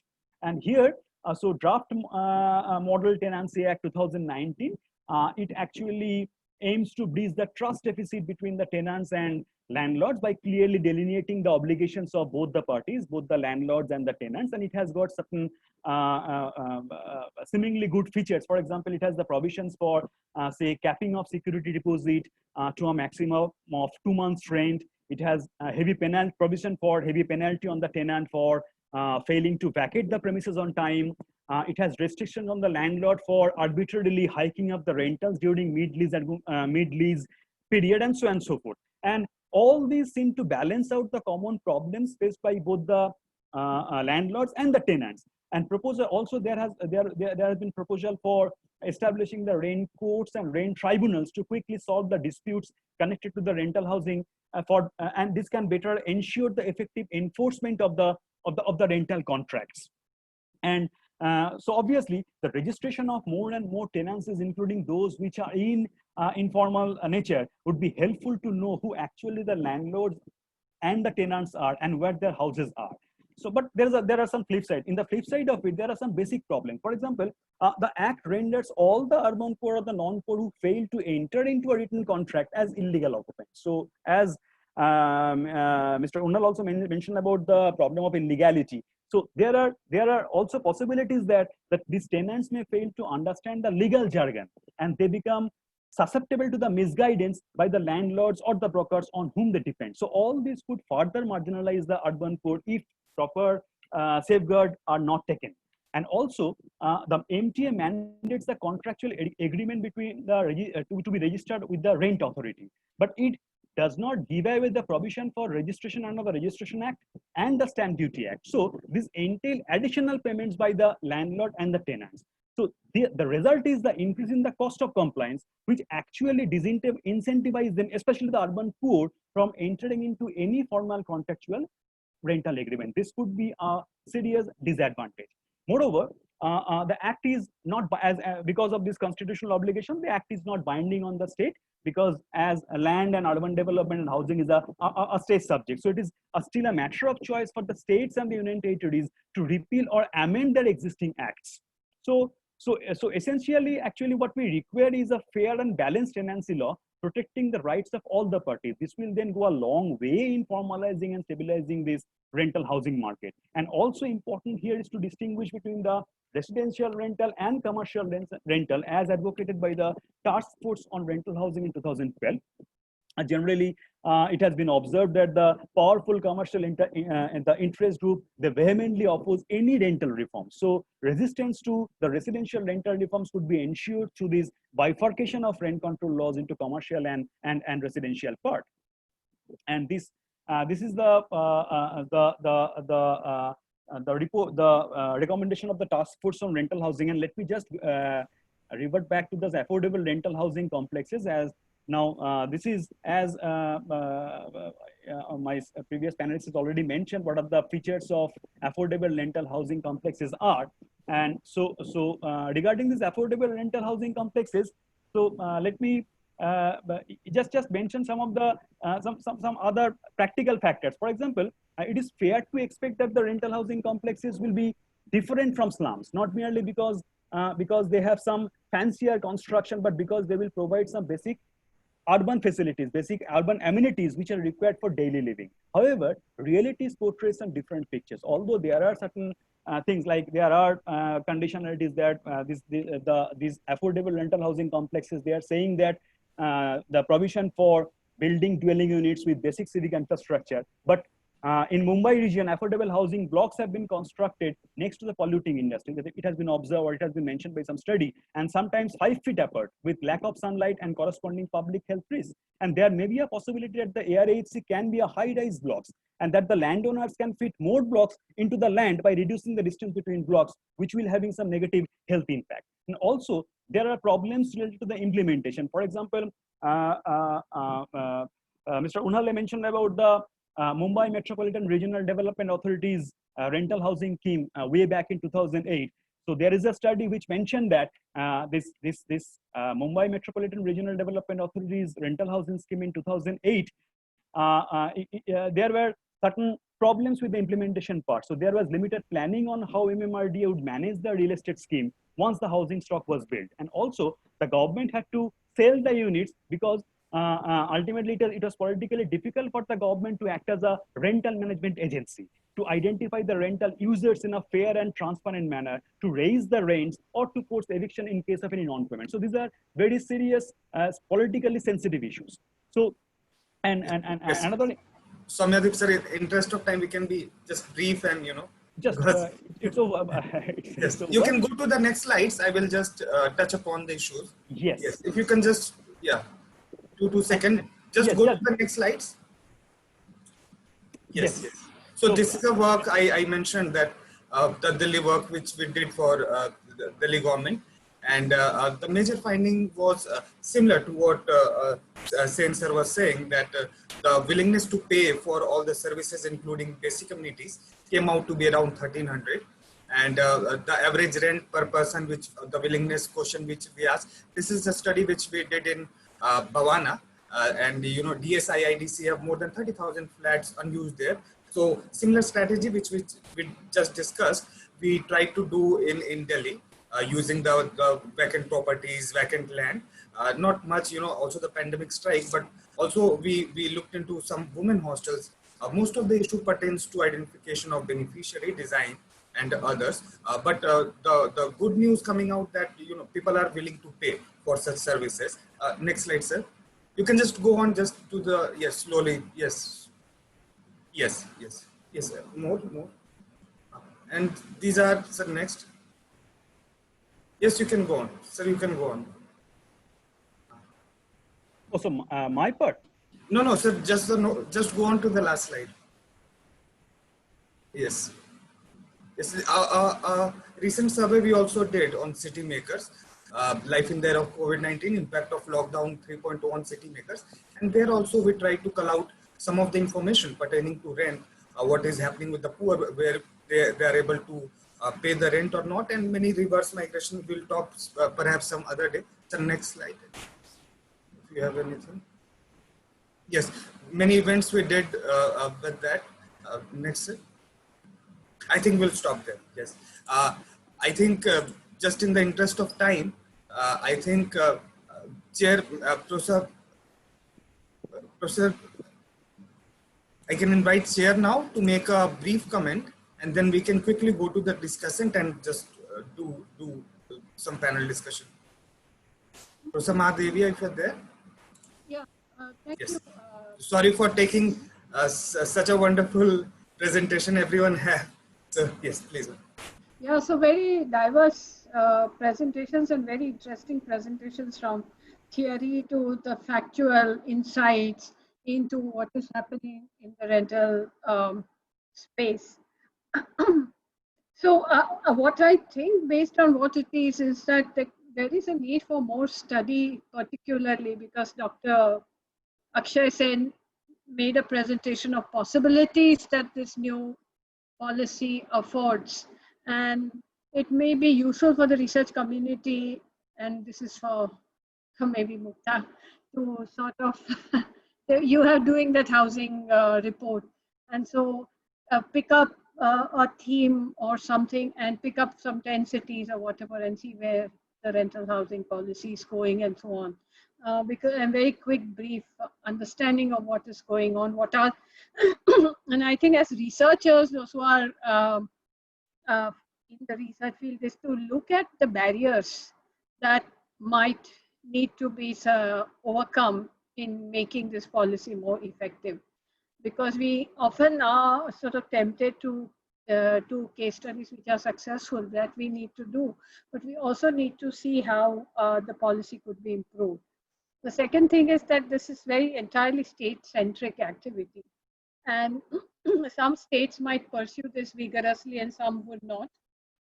So depending on many of the states' historical interest and persuasion of housing policy, we might see differences in the implementation of the rental housing program that's being done. That's put in place by the central government, and I think Dr. Sen has given all the finances and other things for it to work, and also the cross-subsidy model. I do see in PMAY this cross-subsidy model, and that you've seen. I've seen that all over China, that you have commercial spaces below and you have residential spaces above, and that's a way of doing cross-subsidy. But the key question, and I hope all the panelists, the discussant would reflect on, so key question and a tension here is that when government comes in, it comes in with certain regulations, and as Dr. Sen said, this needs to be done, and there has to be regulations about prices and upper limits on pricing, land, location, other aspects. Would private sector be interested when there are so many regulations and controls which come in for them to sort of put this policy and this program in practice. For example, he said that it will work only if this internal rate of return is 7% or whatever. Some of the studies on real estate, at some point in time, the margins were much, much higher, and private sector is sort of used to very large margins. And so how do you come to the middle ground if private sector has to be brought in? If private sector is not brought in, if we're saying private sector is to be brought in, but we know private sector has always existed, because except government bringing in say higher purchases, that rent and ownership housing, we were calling it earlier higher purchase, it's just minuscule amount where the government is present, even in ownership housing, leave aside rental housing. And the private sector is there in construction, and we know all the stories around the rate, the SORs and other things and negotiations and so on. So private sector has been there. And land particularly is a very problem. And Dr. Sen said that, yeah, land has to be on main roads and so on. Which public entity is going to give away land on the main road? They want to auction that and raise money for infrastructure. And that's where the TP scheme is not working, because TP scheme has given away lands which are in very good locations, are probably not made available for housing for the poor. And that's why you see peripheralization and marginalization of low-income housing. So these tensions, how does that happen? And is private sector going to be willing to come a bit closer to the government position and do that? And that is really been the problem with the social housing sector in India over a long period of time, whether it's ownership or rental. So, Dr. Arjun Kumar, would you be inviting the discussant? Thank you so much, ma'am. And ma'am, with your permission, we have already, come to our time limit. If we can extend it for some time. Yeah, sure. Go ahead. We want to listen to our discussants. Yes, I could only stop my faculty because everyone has come so prepared. So with your permission, we are extending our session. I think it's a very important deliberation. Next, I would invite Mukta Nayak ma'am.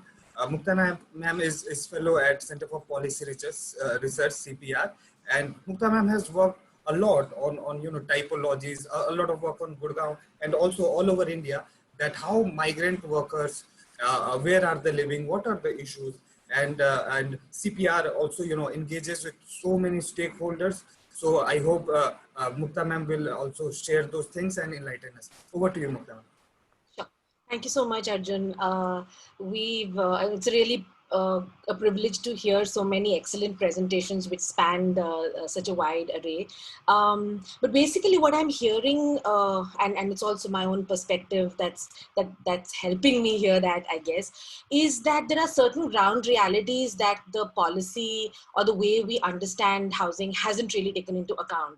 And essentially we haven't understood, or we haven't accepted that mobility is a key aspect of India's population, and that's not only multi-locational households, which is what COVID-19 showed us, that there are households in rural India and some members from those households live in urban India, but it's also people like us who create or buy assets in one location but may live, work, study in another location. So this aspect of split households and multiple locations of households and assets and people, split from each other locationally are not ground realities that have factored into the thinking behind our housing policy. And so what I'm hearing is that we need a much wider range of supply because the demand has now become so much more complex than what it was in the 50s or 60s, when, the large sort of building blocks of the thinking behind how the Indian economy is structured was first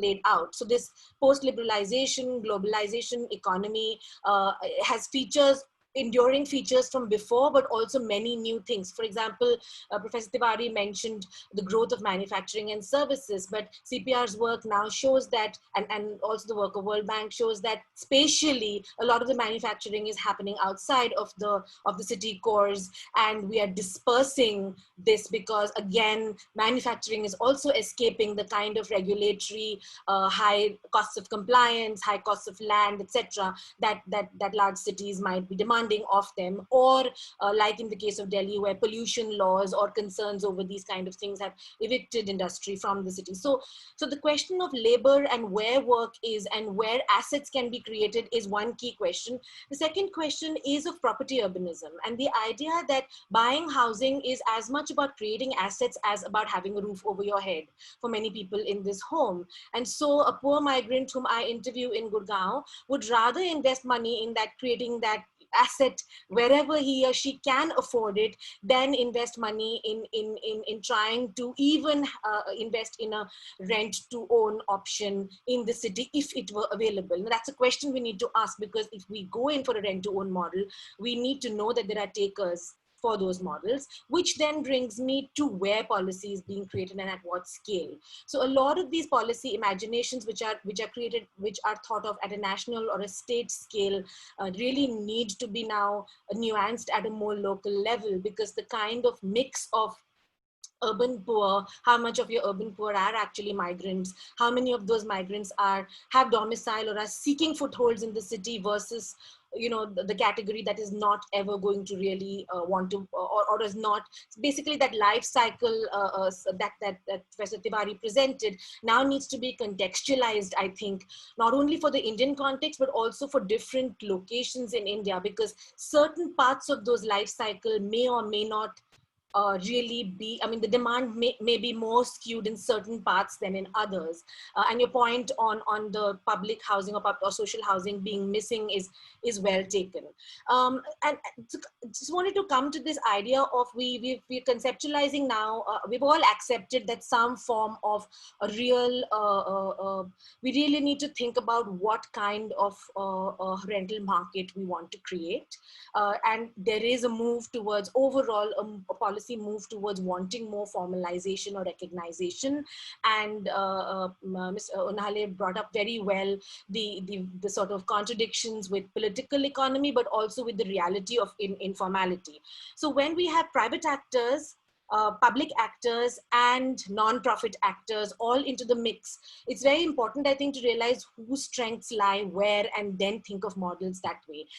For instance, in Delhi, and Arjun knows this really well, the homeless shelter situation, where you have NGOs managing the shelter, there are lots and lots of problems there. So for the government to say that the NGO will come and manage this is easy, but really these NGOs are seriously struggling with funds not coming in from the government, and really doing things sometimes gratis for months and months and months, and therefore the quality of what they do is bound to fall. So really, are these sustainable models, or are certain actors being burdened with roles and responsibilities without the resources actually available to them, even though they may have the right intent? So those are the kind of questions I think that we need to ask, and the models that the HSMI, HUDCO that have been developed, I think need to be debated more widely and more contextually, because look, ULBs and states, first of all, haven't really been thinking of rentals as a key part of their housing intervention. This is a new thing,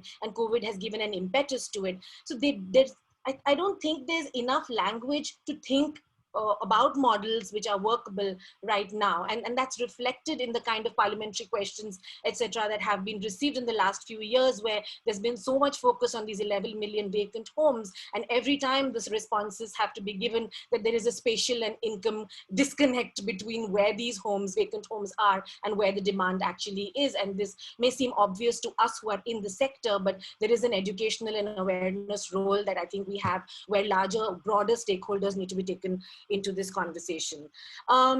I just wanted to draw attention a little bit to the informal rental sector, and here my work essentially, yes, there are lots of problems with informal renting and with oral contracts, but I'd like to pick up on IMPRI's work and the idea that the oral contract is actually actually a contract built on some form of norms and trust, and not a terrible thing. I mean, people who are in those contracts don't see them as these terrible and restrictive and regressive things, but as actually means which they can more flexibly negotiate the rental market, which begs the question, why are barriers for registration or recognition so high?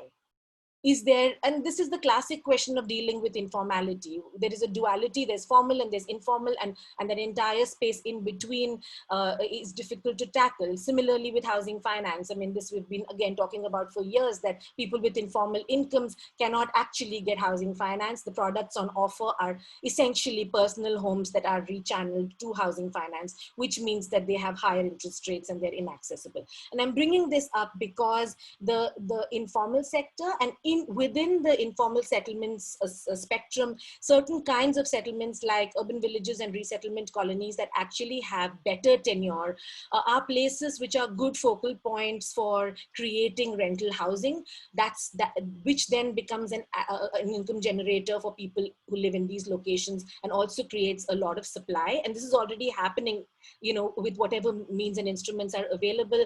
But really, maybe the time has come for the government to think about how to intervene here, because again, like the IMPRI presentation brought out, there are no management capacities, you know, and you hear this when you're talking to landlords, that there are landlords who are managing 50, 60, 100 units and cannot even operate a computer. I mean, I'm giving a very anecdotal kind of this thing, but to say that, you know, if they are not able to often tell you their vacancy figures. If you ask them, what's your vacancy rate, they really have to literally mentally scan, us kamre mein, acha wo nahi, wo, you know, there's no systematic, so they need support. And so I think there is a space for negotiation there. But again, these negotiations cannot be a policy that MOHUA puts out. There has to be something happening at state and at local level to evolve these kind of models, and then the models can then, you know, scale wider and go elsewhere. And as we all know, the ability of these models to evolve at local level currently is a big question mark in our urban governance landscape. So that's, I think, where some of our energies should go. Totally take the point on rent to own, rent to build to own, and I think the AHRC gives some openings there, but needs to flesh itself out more to reach that point where, you know, the second model, not the model that utilizes currently existing vacant housing, but the second model which encourages private sector to come in and build, or employers to come in and build. What really are those models and what's on the table is still unclear. But again, there I think there's a lot of scope to think through specific pilots and perhaps take some of these international experiences and contextualize and ground them in the Indian context. I'll stop there because I know there's lots of insights from others. Thank you, ma'am. I know you have so much to share, but thank you for being brief. Very rightly pointed out by Mukta ma'am that also IHS has a very good study on this, but typically the CSO come out with this whenever the base year is changing, then rural urban composition, and the composition is almost 50-50. In fact, there are many news coming that the urban share is almost 70%. So this is one study we did, thankfully, to Mr. Sameer Unhale, estimation of Thane city GDP. It was a case study for Thane, PwC, DFID, many people, also ministry are also trying to do this study. So we took up case and with the help of CRISIL, we did this study estimating how at getting into many granular level of so many data sets, we try to estimate the Thane city's GDP. And very important point what Mukta ma'am has also raised and CPR has also raised on the process of urbanization itself. What are we doing? And in our envisaged urban growth and development, we have many industrial corridor coming out, various smart cities, and also our chair has raised that who is giving those prime lands for these kind of social housing. So perhaps we also have to think And also, since we are also stuck with this pandemic, so what the employer or the corporate housing, will it come or not? Because towns are also changing a lot. So in this aspect, we try to do a study. We are doing in the whole South Asia for the commercial micro markets. So we are doing a study for Khan market. I spoke to the market welfare president. Got to know the key issues. What for commercial rental market, what is happening. Also in the select city, just very near to our office.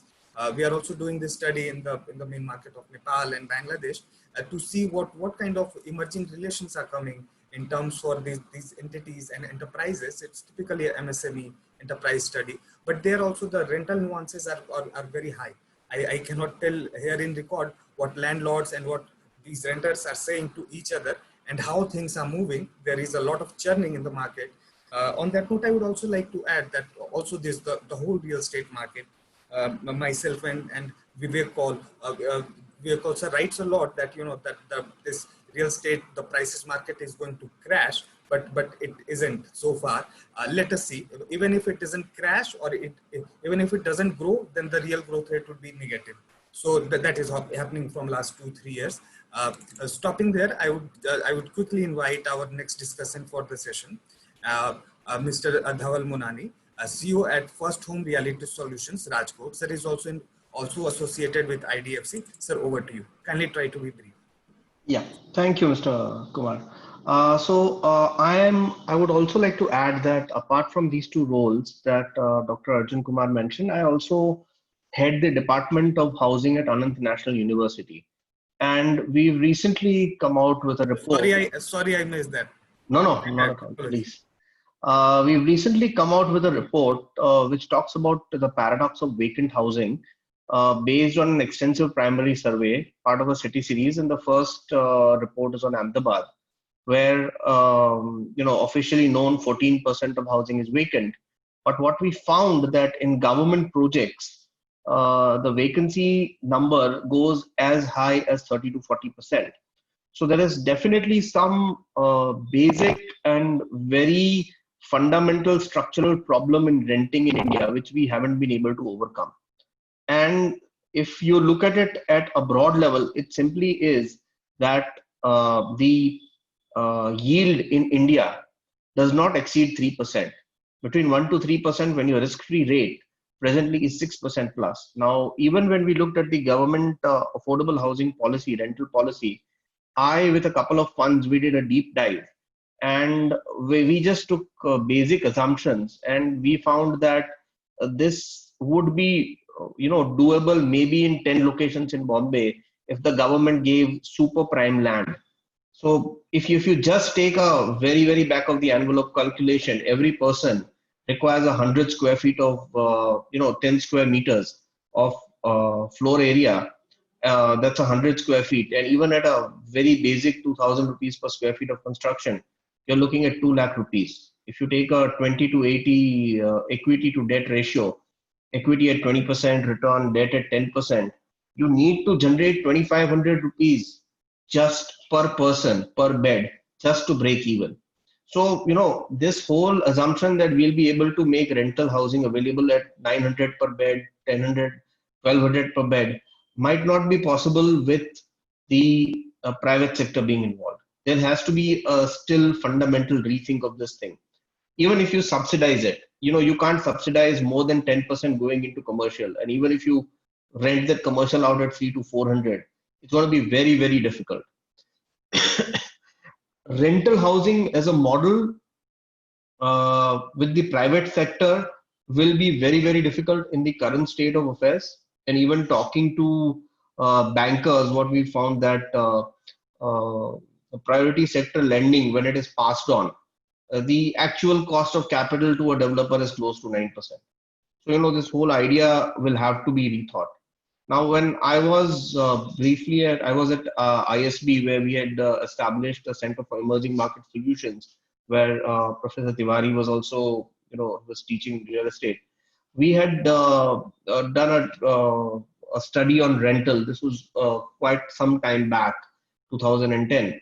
And we'd actually come up with a proposed rental model.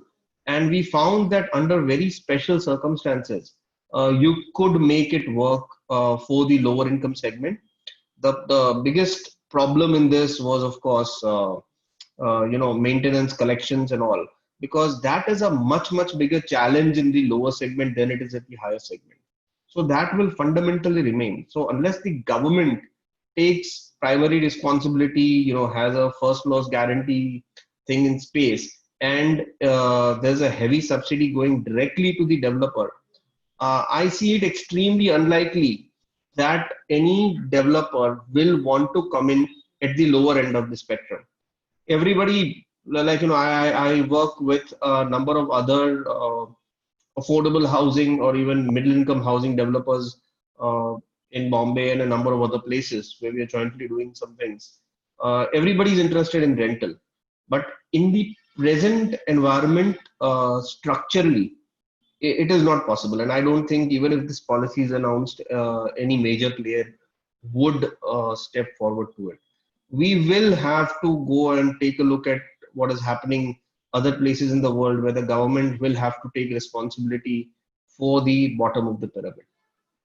So with that, I hand it over back to you. Thank you, sir, for being brief and totally very understandable concern. In fact, those are the concerns. Sir also tried to, subsidizing land or just being available of land, but the maintenance is such an important issue, especially now in this COVID-19. No, we actually took into account that the land is free. On yes. Free land, if you do construction, you still need 3,000 to 3,500 rental per bed for it to make any sense. Yes. So these are so many concerns regarding this, and one of the things which myself and Prof. Kundu is also highlighting, that these rates has to be localized. We cannot have a uniform rate across. For example, the area we surveyed in Bhavana, the average monthly income was around 7, 8, 9,000. Even in the whole Delhi part, that is outskirts in the northwestern part, very low income earning area. So that also matters. So I totally understand your point. Yes, and it has to be not ubiquitous. It changes here and there without wasting any time. I would now invite to have some industry perspective, what is going on in the ground with Mr. Pawan Dixit, co-founder at Property 360 Degree, Bangalore. Sir has, first of all, thank you so much for coming here. And sir just recovered from COVID. We wish him and his family all the best and happy health. Over to you, sir.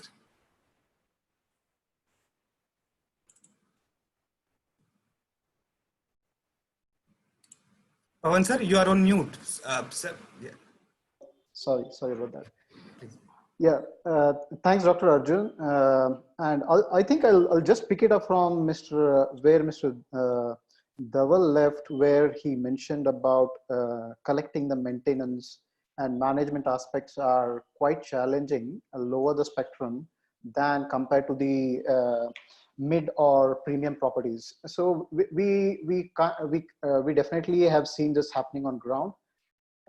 So as a property management software company, what we are trying to do is we are trying to enable whether it could be societies like affordable rental housing or individual property management companies or even landlords. We basically have a structured platform which enables to manage properties and also manage the stakeholders like landlords, tenants, and service providers. And what we see largely the challenge in Indian rental market is the focus area remains advertising the rental properties and finalizing a tenant.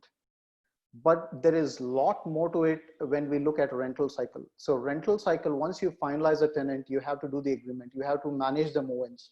You have to manage the occupancy. So as part of occupancy, rental collections, accounting, then there is property maintenance activities. So property maintenance activities have to go on even if there is an occupied tenant or if there is no occupied tenant. I mean, if it's vacant. And then there have to be timely renewals and timely management of move outs happening.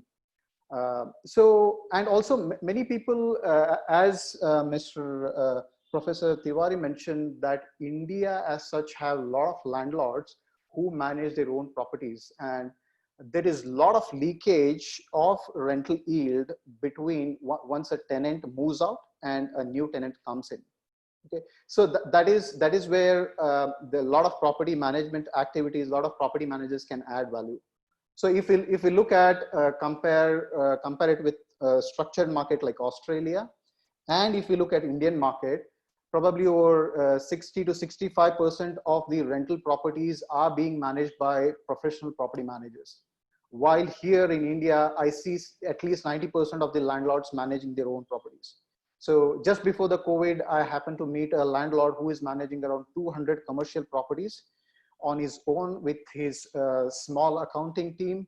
And property management is not only just about accounting. There are a lot of various activities which have to be addressed properly so that you retain the tenants, you negotiate a better rent when you're trying to renew the agreements. So all those things, I mean, as a whole rental cycle, there are a lot of such problems. So when when I interacted with a lot of rental agents and try to influence them, saying that why don't you go beyond your just brokerage business? Okay, so there's a bigger market there. There's more revenue in there for you if you step into a management and maintenance activities as well.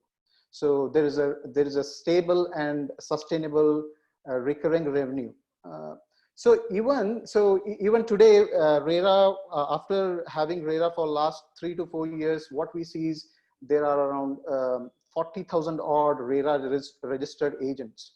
Okay, considering the vacancy, considering the vacant properties, as per the census and as per the report published by Mr. Arjun, what I see is there are more than around 24 million properties that are vacant, and this is just on residential side, and there's a huge market on commercial side. If we need to manage at least half of these vacant properties, we need at least more than 1 lakh rental property managers. I'm emphasizing on rental property managers to solve the problems for landlords, to solve the problems for tenants, and make a better business, build a business model for themselves. And also this will encourage a lot of service providers, a lot of vendors who provide plumbing work, electrician work. So there's an opportunity to bring them in mainstream business as such. Okay, so that's basically has been my experience in short in the last 4 years of what we have been doing and meeting different stakeholders as part of this rental market. So Mr. Arjun, I know we are running late, so I'll stop it there. Those are my thoughts.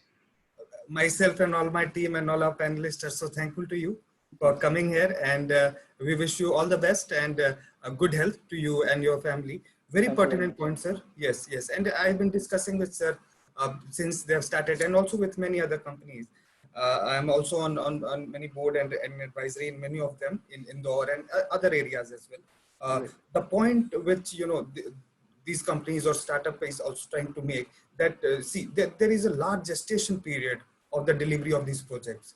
How can system evolve for judicious use of these resources is something we should reflect upon. On RERA just completed 3rd anniversary, myself and Soumyadeep sir just written a piece that appeared in ORF, and so many points we have raised. And just one final point I would just like to add, that the figure of 24 million was from the census 2011.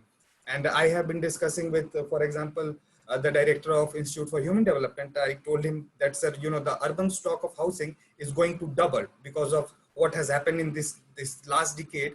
And let us see, this vacant housing is going to touch more than 50 million now if the 2021 census happens. And there we'll have to see what are these dynamics, what are we producing, and what are the uses, as also from a practitioner and all perspective we have. So let us see, let us wait for the data. Very pertinent points.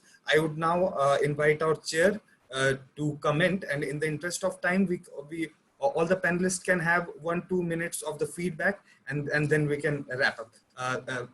Professor Professor Darshini, over to you. Well, I don't have feedback for the panelists. This is not the jury in my academic institution. But what I gather from the panelists and the discussion is that when Mukta talked about the lower end of the market, where she talked about many different methods through which this is available, what the rental housing is made available, where there are mutually understandable contracts. There is, it's not reflected in any formal financial terms, but there are social obligations as a part of the contract. That works. So the Indian housing market also works partly with people whom you know through social networks, social capital, and so on, which we are not able to financialize. And we know that very well, that if we start bringing in legal aspects to it, this kind of informal understandings and contracts, the cost is going to go up. We know RERA has already increased the cost. We know GST and other things have also increased the cost, though there might be waiver for the low end of the market. So more we try and legalize and formalize, it adds to the cost. And we still have very large segment which is without housing. And it's also at very low wages that we have. I think there's a big debate. So when we talk about rental housing, we cannot escape but to reflect on our labor markets and wages that are there in the economy. Second thing is that we are a labor surplus economy. We are moving towards a system where there are going to be a lot of labor replaced by machines, and I'm not sure what will the impact of COVID, because today there's a picture in a Gujarati newspaper or that there are robots who are going to distribute medicines in hospitals in the COVID wards and so on. So I think there's a fascination for the automation and such technologies which are going to replace human labor. While on one hand, in sustainable development, we talk about labor-intensive works and talking about employment guarantee scheme in urban areas, which would be more labor-intensive, where wages will be paid as per the minimum wages. There's also argument about increasing that. So when we talk about rental housing at the lower end, there are all these other economic dynamics that kick in. And we cannot but escape and just talk about rental market and then not talk about the way labor markets are working, because there's a very intricate linkage of labor market and housing, and particularly in the rental market. Today, the employers are willing to give housing to the labor because there's a labor shortage, and so they're bringing them by airplanes and whatever mechanisms they're doing so. But I presume and I understand it's going to be very short term, because eventually the labor is going to come back into the city and cities are going to be flooded with surplus labor. And so these are all temporary. So I'm not really very hopeful about government coming in and putting in all the rental mechanisms in place to be able to reach to this segment. On the other hand, from what I understand from Mr. Dhaval Munani, Mr. Pawan Dixit, and even to some extent Mr. Samir Unhale, that even at the upper end, there are multiple institutional challenges of how rental housing could be made available because of the various systems that we have in place. And in India, even if there's a central mechanism and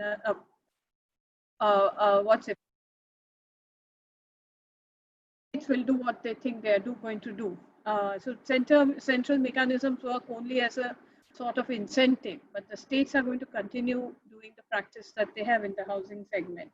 And so that's where the real challenge is, and do we have an answer? Because the more we try and find answers and have a very controlled one size fit all, I mean, there are 5 options of 5 sizes that have been put forward, but the real rental market have 50 options.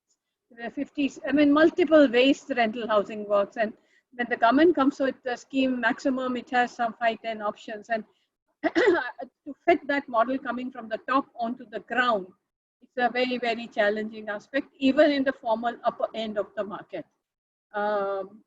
So as far as the lower end of market, I think what Bukka and I are more familiar with that market.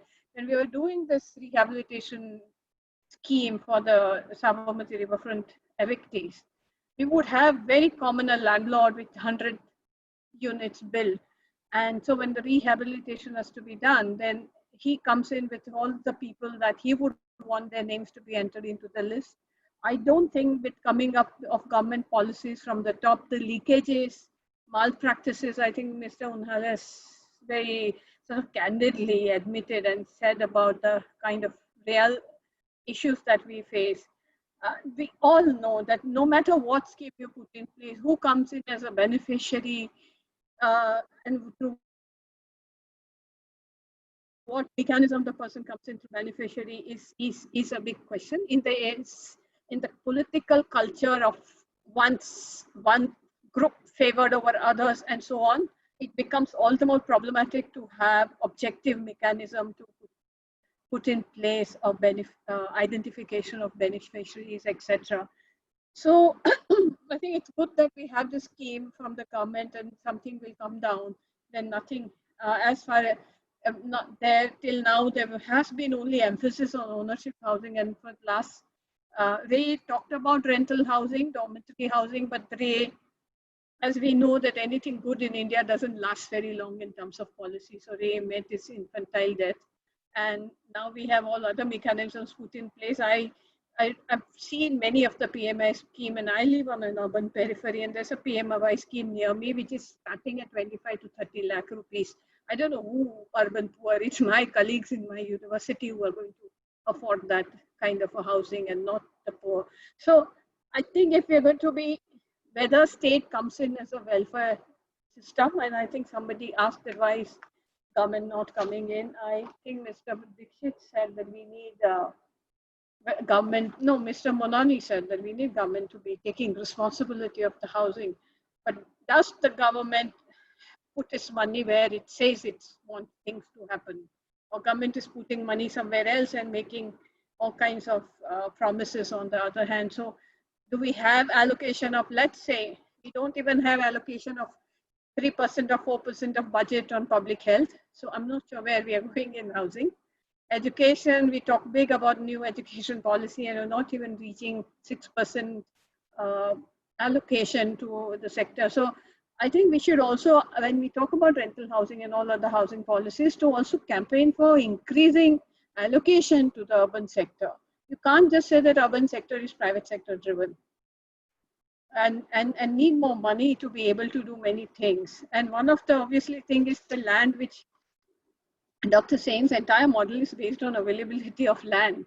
And whether cities are going to make that land available is also a question. So I think we need to also discuss more, get more case studies, what's going on about it, what are the bottlenecks, what are the campaigns or policy issues that we can take up on making rental housing happen at all ends of the market, and have dialogue with the, and consider that if they are providing a bit lower, say, reducing the margins in private sector housing projects, that could be considered as CSR or something and have some more incentives built into the system for the private sector. And thank you for this opportunity to listen to so many views today. Thank you, thank you, Chair, and rightfully highlighting these nuances that we also need to produce data and case studies. In fact, ma'am, it's your leadership in academics that we are following for producing such studies. We are very thrilled to have you as chair. Ma'am also highlighted the different segments, high end, middle, and low income housing. We tried to invite Mr. Anuj Puri, who is now heading NURHP. Earlier he was with JLL. Also other people from JLL and CBRE, they have very strong rental management, this thing, as Pawan sir was highlighting.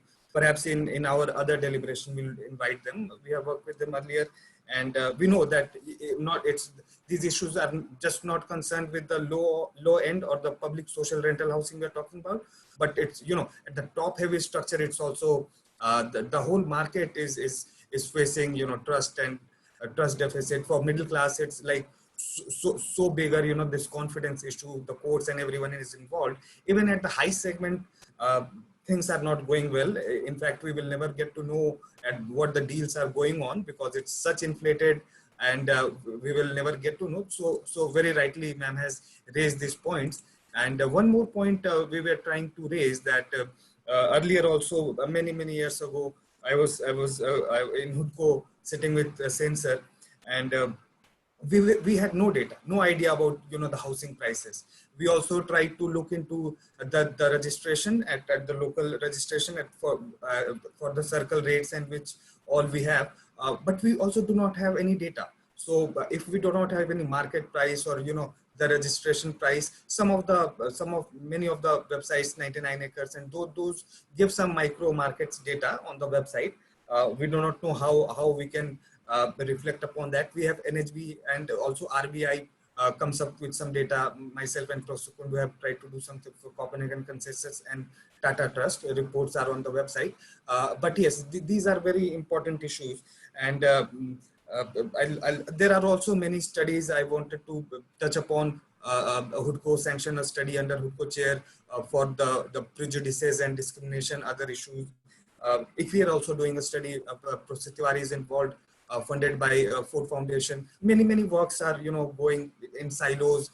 We hope to bring all those together and inform the policy regarding it. Now we'll just go one more round to our panelists, give 1-2 minutes, and then we can wrap up. Professor Sen, would you like to go first? Many issues you don't need to touch upon all. Just reflect upon the deliberation. Yes. No, the thing is that you're talking to me, no? Okay. Yes. Thing is that you didn't tell me that you will extend by a half an hour or so. So I was rushing up. so I didn't say the things which now I need to say, but never mind, 1 minute. So at least the point is, from the positive side, the point is now today we are talking about rental housing. 10 years ago, nothing, everything ownership and all kind of things. Now today we are talking ownership housing. We have a rental housing policy which will be shortly, kind of formalized. So at least these are the positives. And so it is unfortunate that it took a pandemic like this to realize that we need a ARSC, but it is never it is better later than never. So, and regarding the viability and all, the panelists have discussed discussions.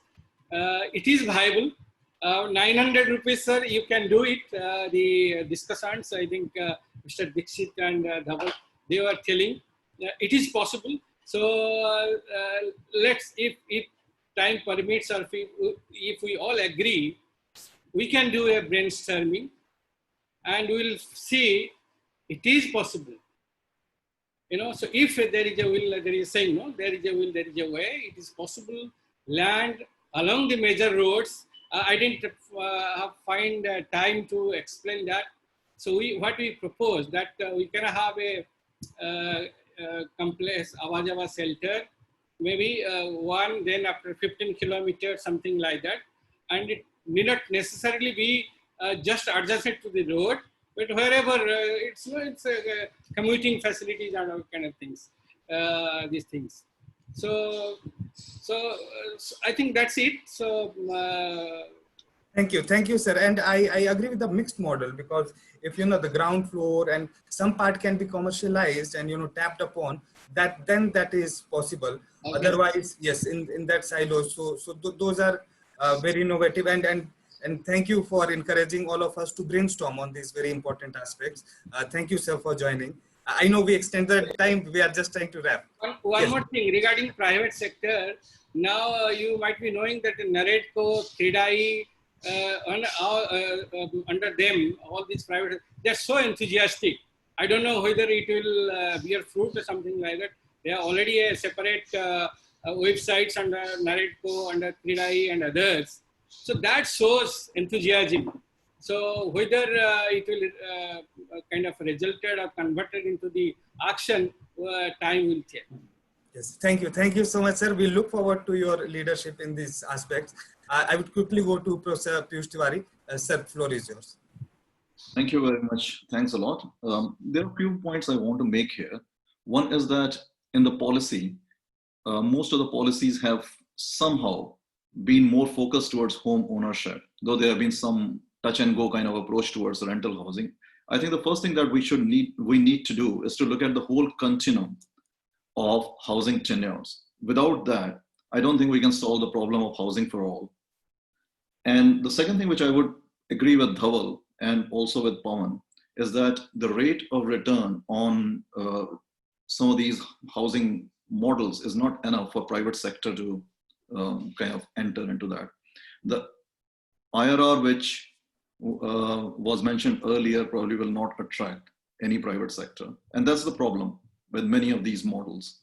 And I guess what is required then is that different kind of approaches, different kind of models, different kind of financial structure that will ensure private sector a reasonable rate of return that can motivate them to be participating in some of these models. This would require economies of scale. The BTR models are generally based on economies of scale, right? And also economies of scale, as you were mentioning, that they have to be mixed use kind of things that would guarantee or that would ascertain them of some sort of return.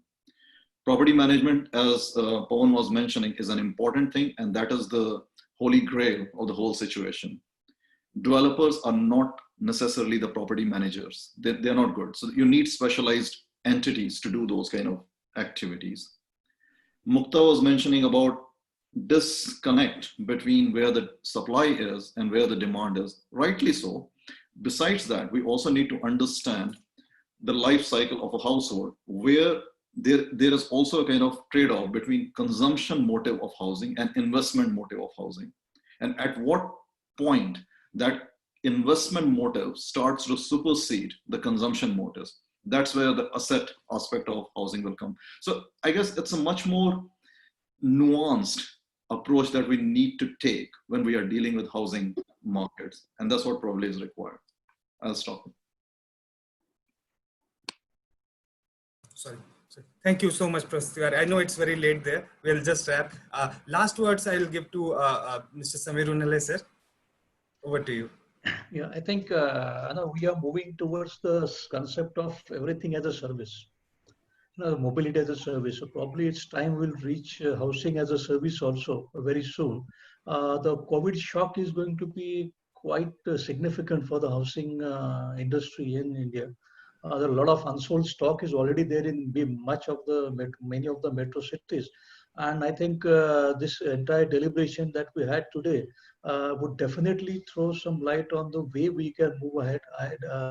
That will have to be way policies we make. I like the word of policy imagination, which Mukta said, which always felt in field level that the way policies are made, there is need for some greater feedback loop that comes from the ground realities also. So in all, I feel that we are in for a major overhaul of the housing sector. We should take this as an opportunity to move on and to whatever disturbances that we're facing now, that has to be garnered and harnessed into a major gravitational sling sort of idea.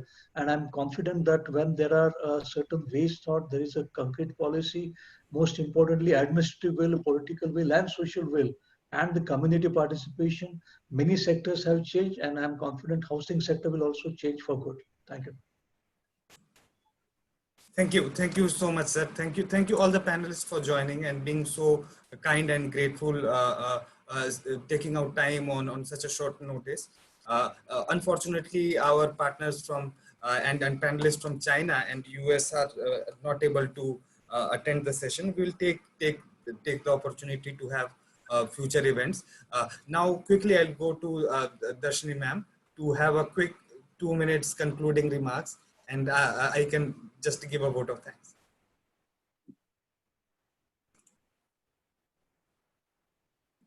Ma'am, you're on mute. Dr. Arjun Kumar, thank you for being so kind to me. But It's been a very good, I'm delighted to listen to all the presentations today, particularly to learn more in details about this new policy from Dr. Sen, and also to hear from those who have worked in the private sector on the upper end of the market as to what are the issues that are being faced, particularly in the property management segment. So I thank all of them for their views and giving us such a detailed presentation. Over to you, Dr. Kumar. Thank you, ma'am. On behalf of Impact and Policy Research Institute, I thank all of you, those who have joined and those who have not, especially Secretary Mishra sir, Durga Shankar Mishra sir, Ministry of Housing and Urban Affairs. I have been in touch with him since the policy has been launched. Unfortunately, he's very busy to the deliberation. I thank him also, Anuj Puri sir, and others, Swastik, Professor Su, Swastik Krish from IHS, and Meena Menon ma'am from Working People's Charter, the trade voices which has to be incorporated. She's in New Zealand, so it was not working out very well. Let me take this opportunity to thank our chair for the session, Professor Darshini Mahadevia, our very wonderful panelist. I think this is the best panel discussion I have so far organized in my life. Dr. Akshaya Kumar Sen, Professor Piyush Tiwari, Mr. Samir Unhale, Dr. Soumyadeep Chattopadhyay, and our discussants, very nice and very pertinent discussants for the session. Mukta Naik ma'am, Dhaval Munani sir, Anirudh cannot come from Carnegie, India. I spoke to him yesterday. Pawan Dikshit sir, thank you for joining, and we wish you a good health to you again. And our IMPRI team, Professor Balwant Singh Mehta, Simi Mehta, Anshula, Ritika, and especially our IT and communication team for making this possible. Thank you, everyone, and we wish you a very good evening. Thank you so much. Thank you. Thank you. It was a great discussion. Thank you. Thank you. Thank you. Bye.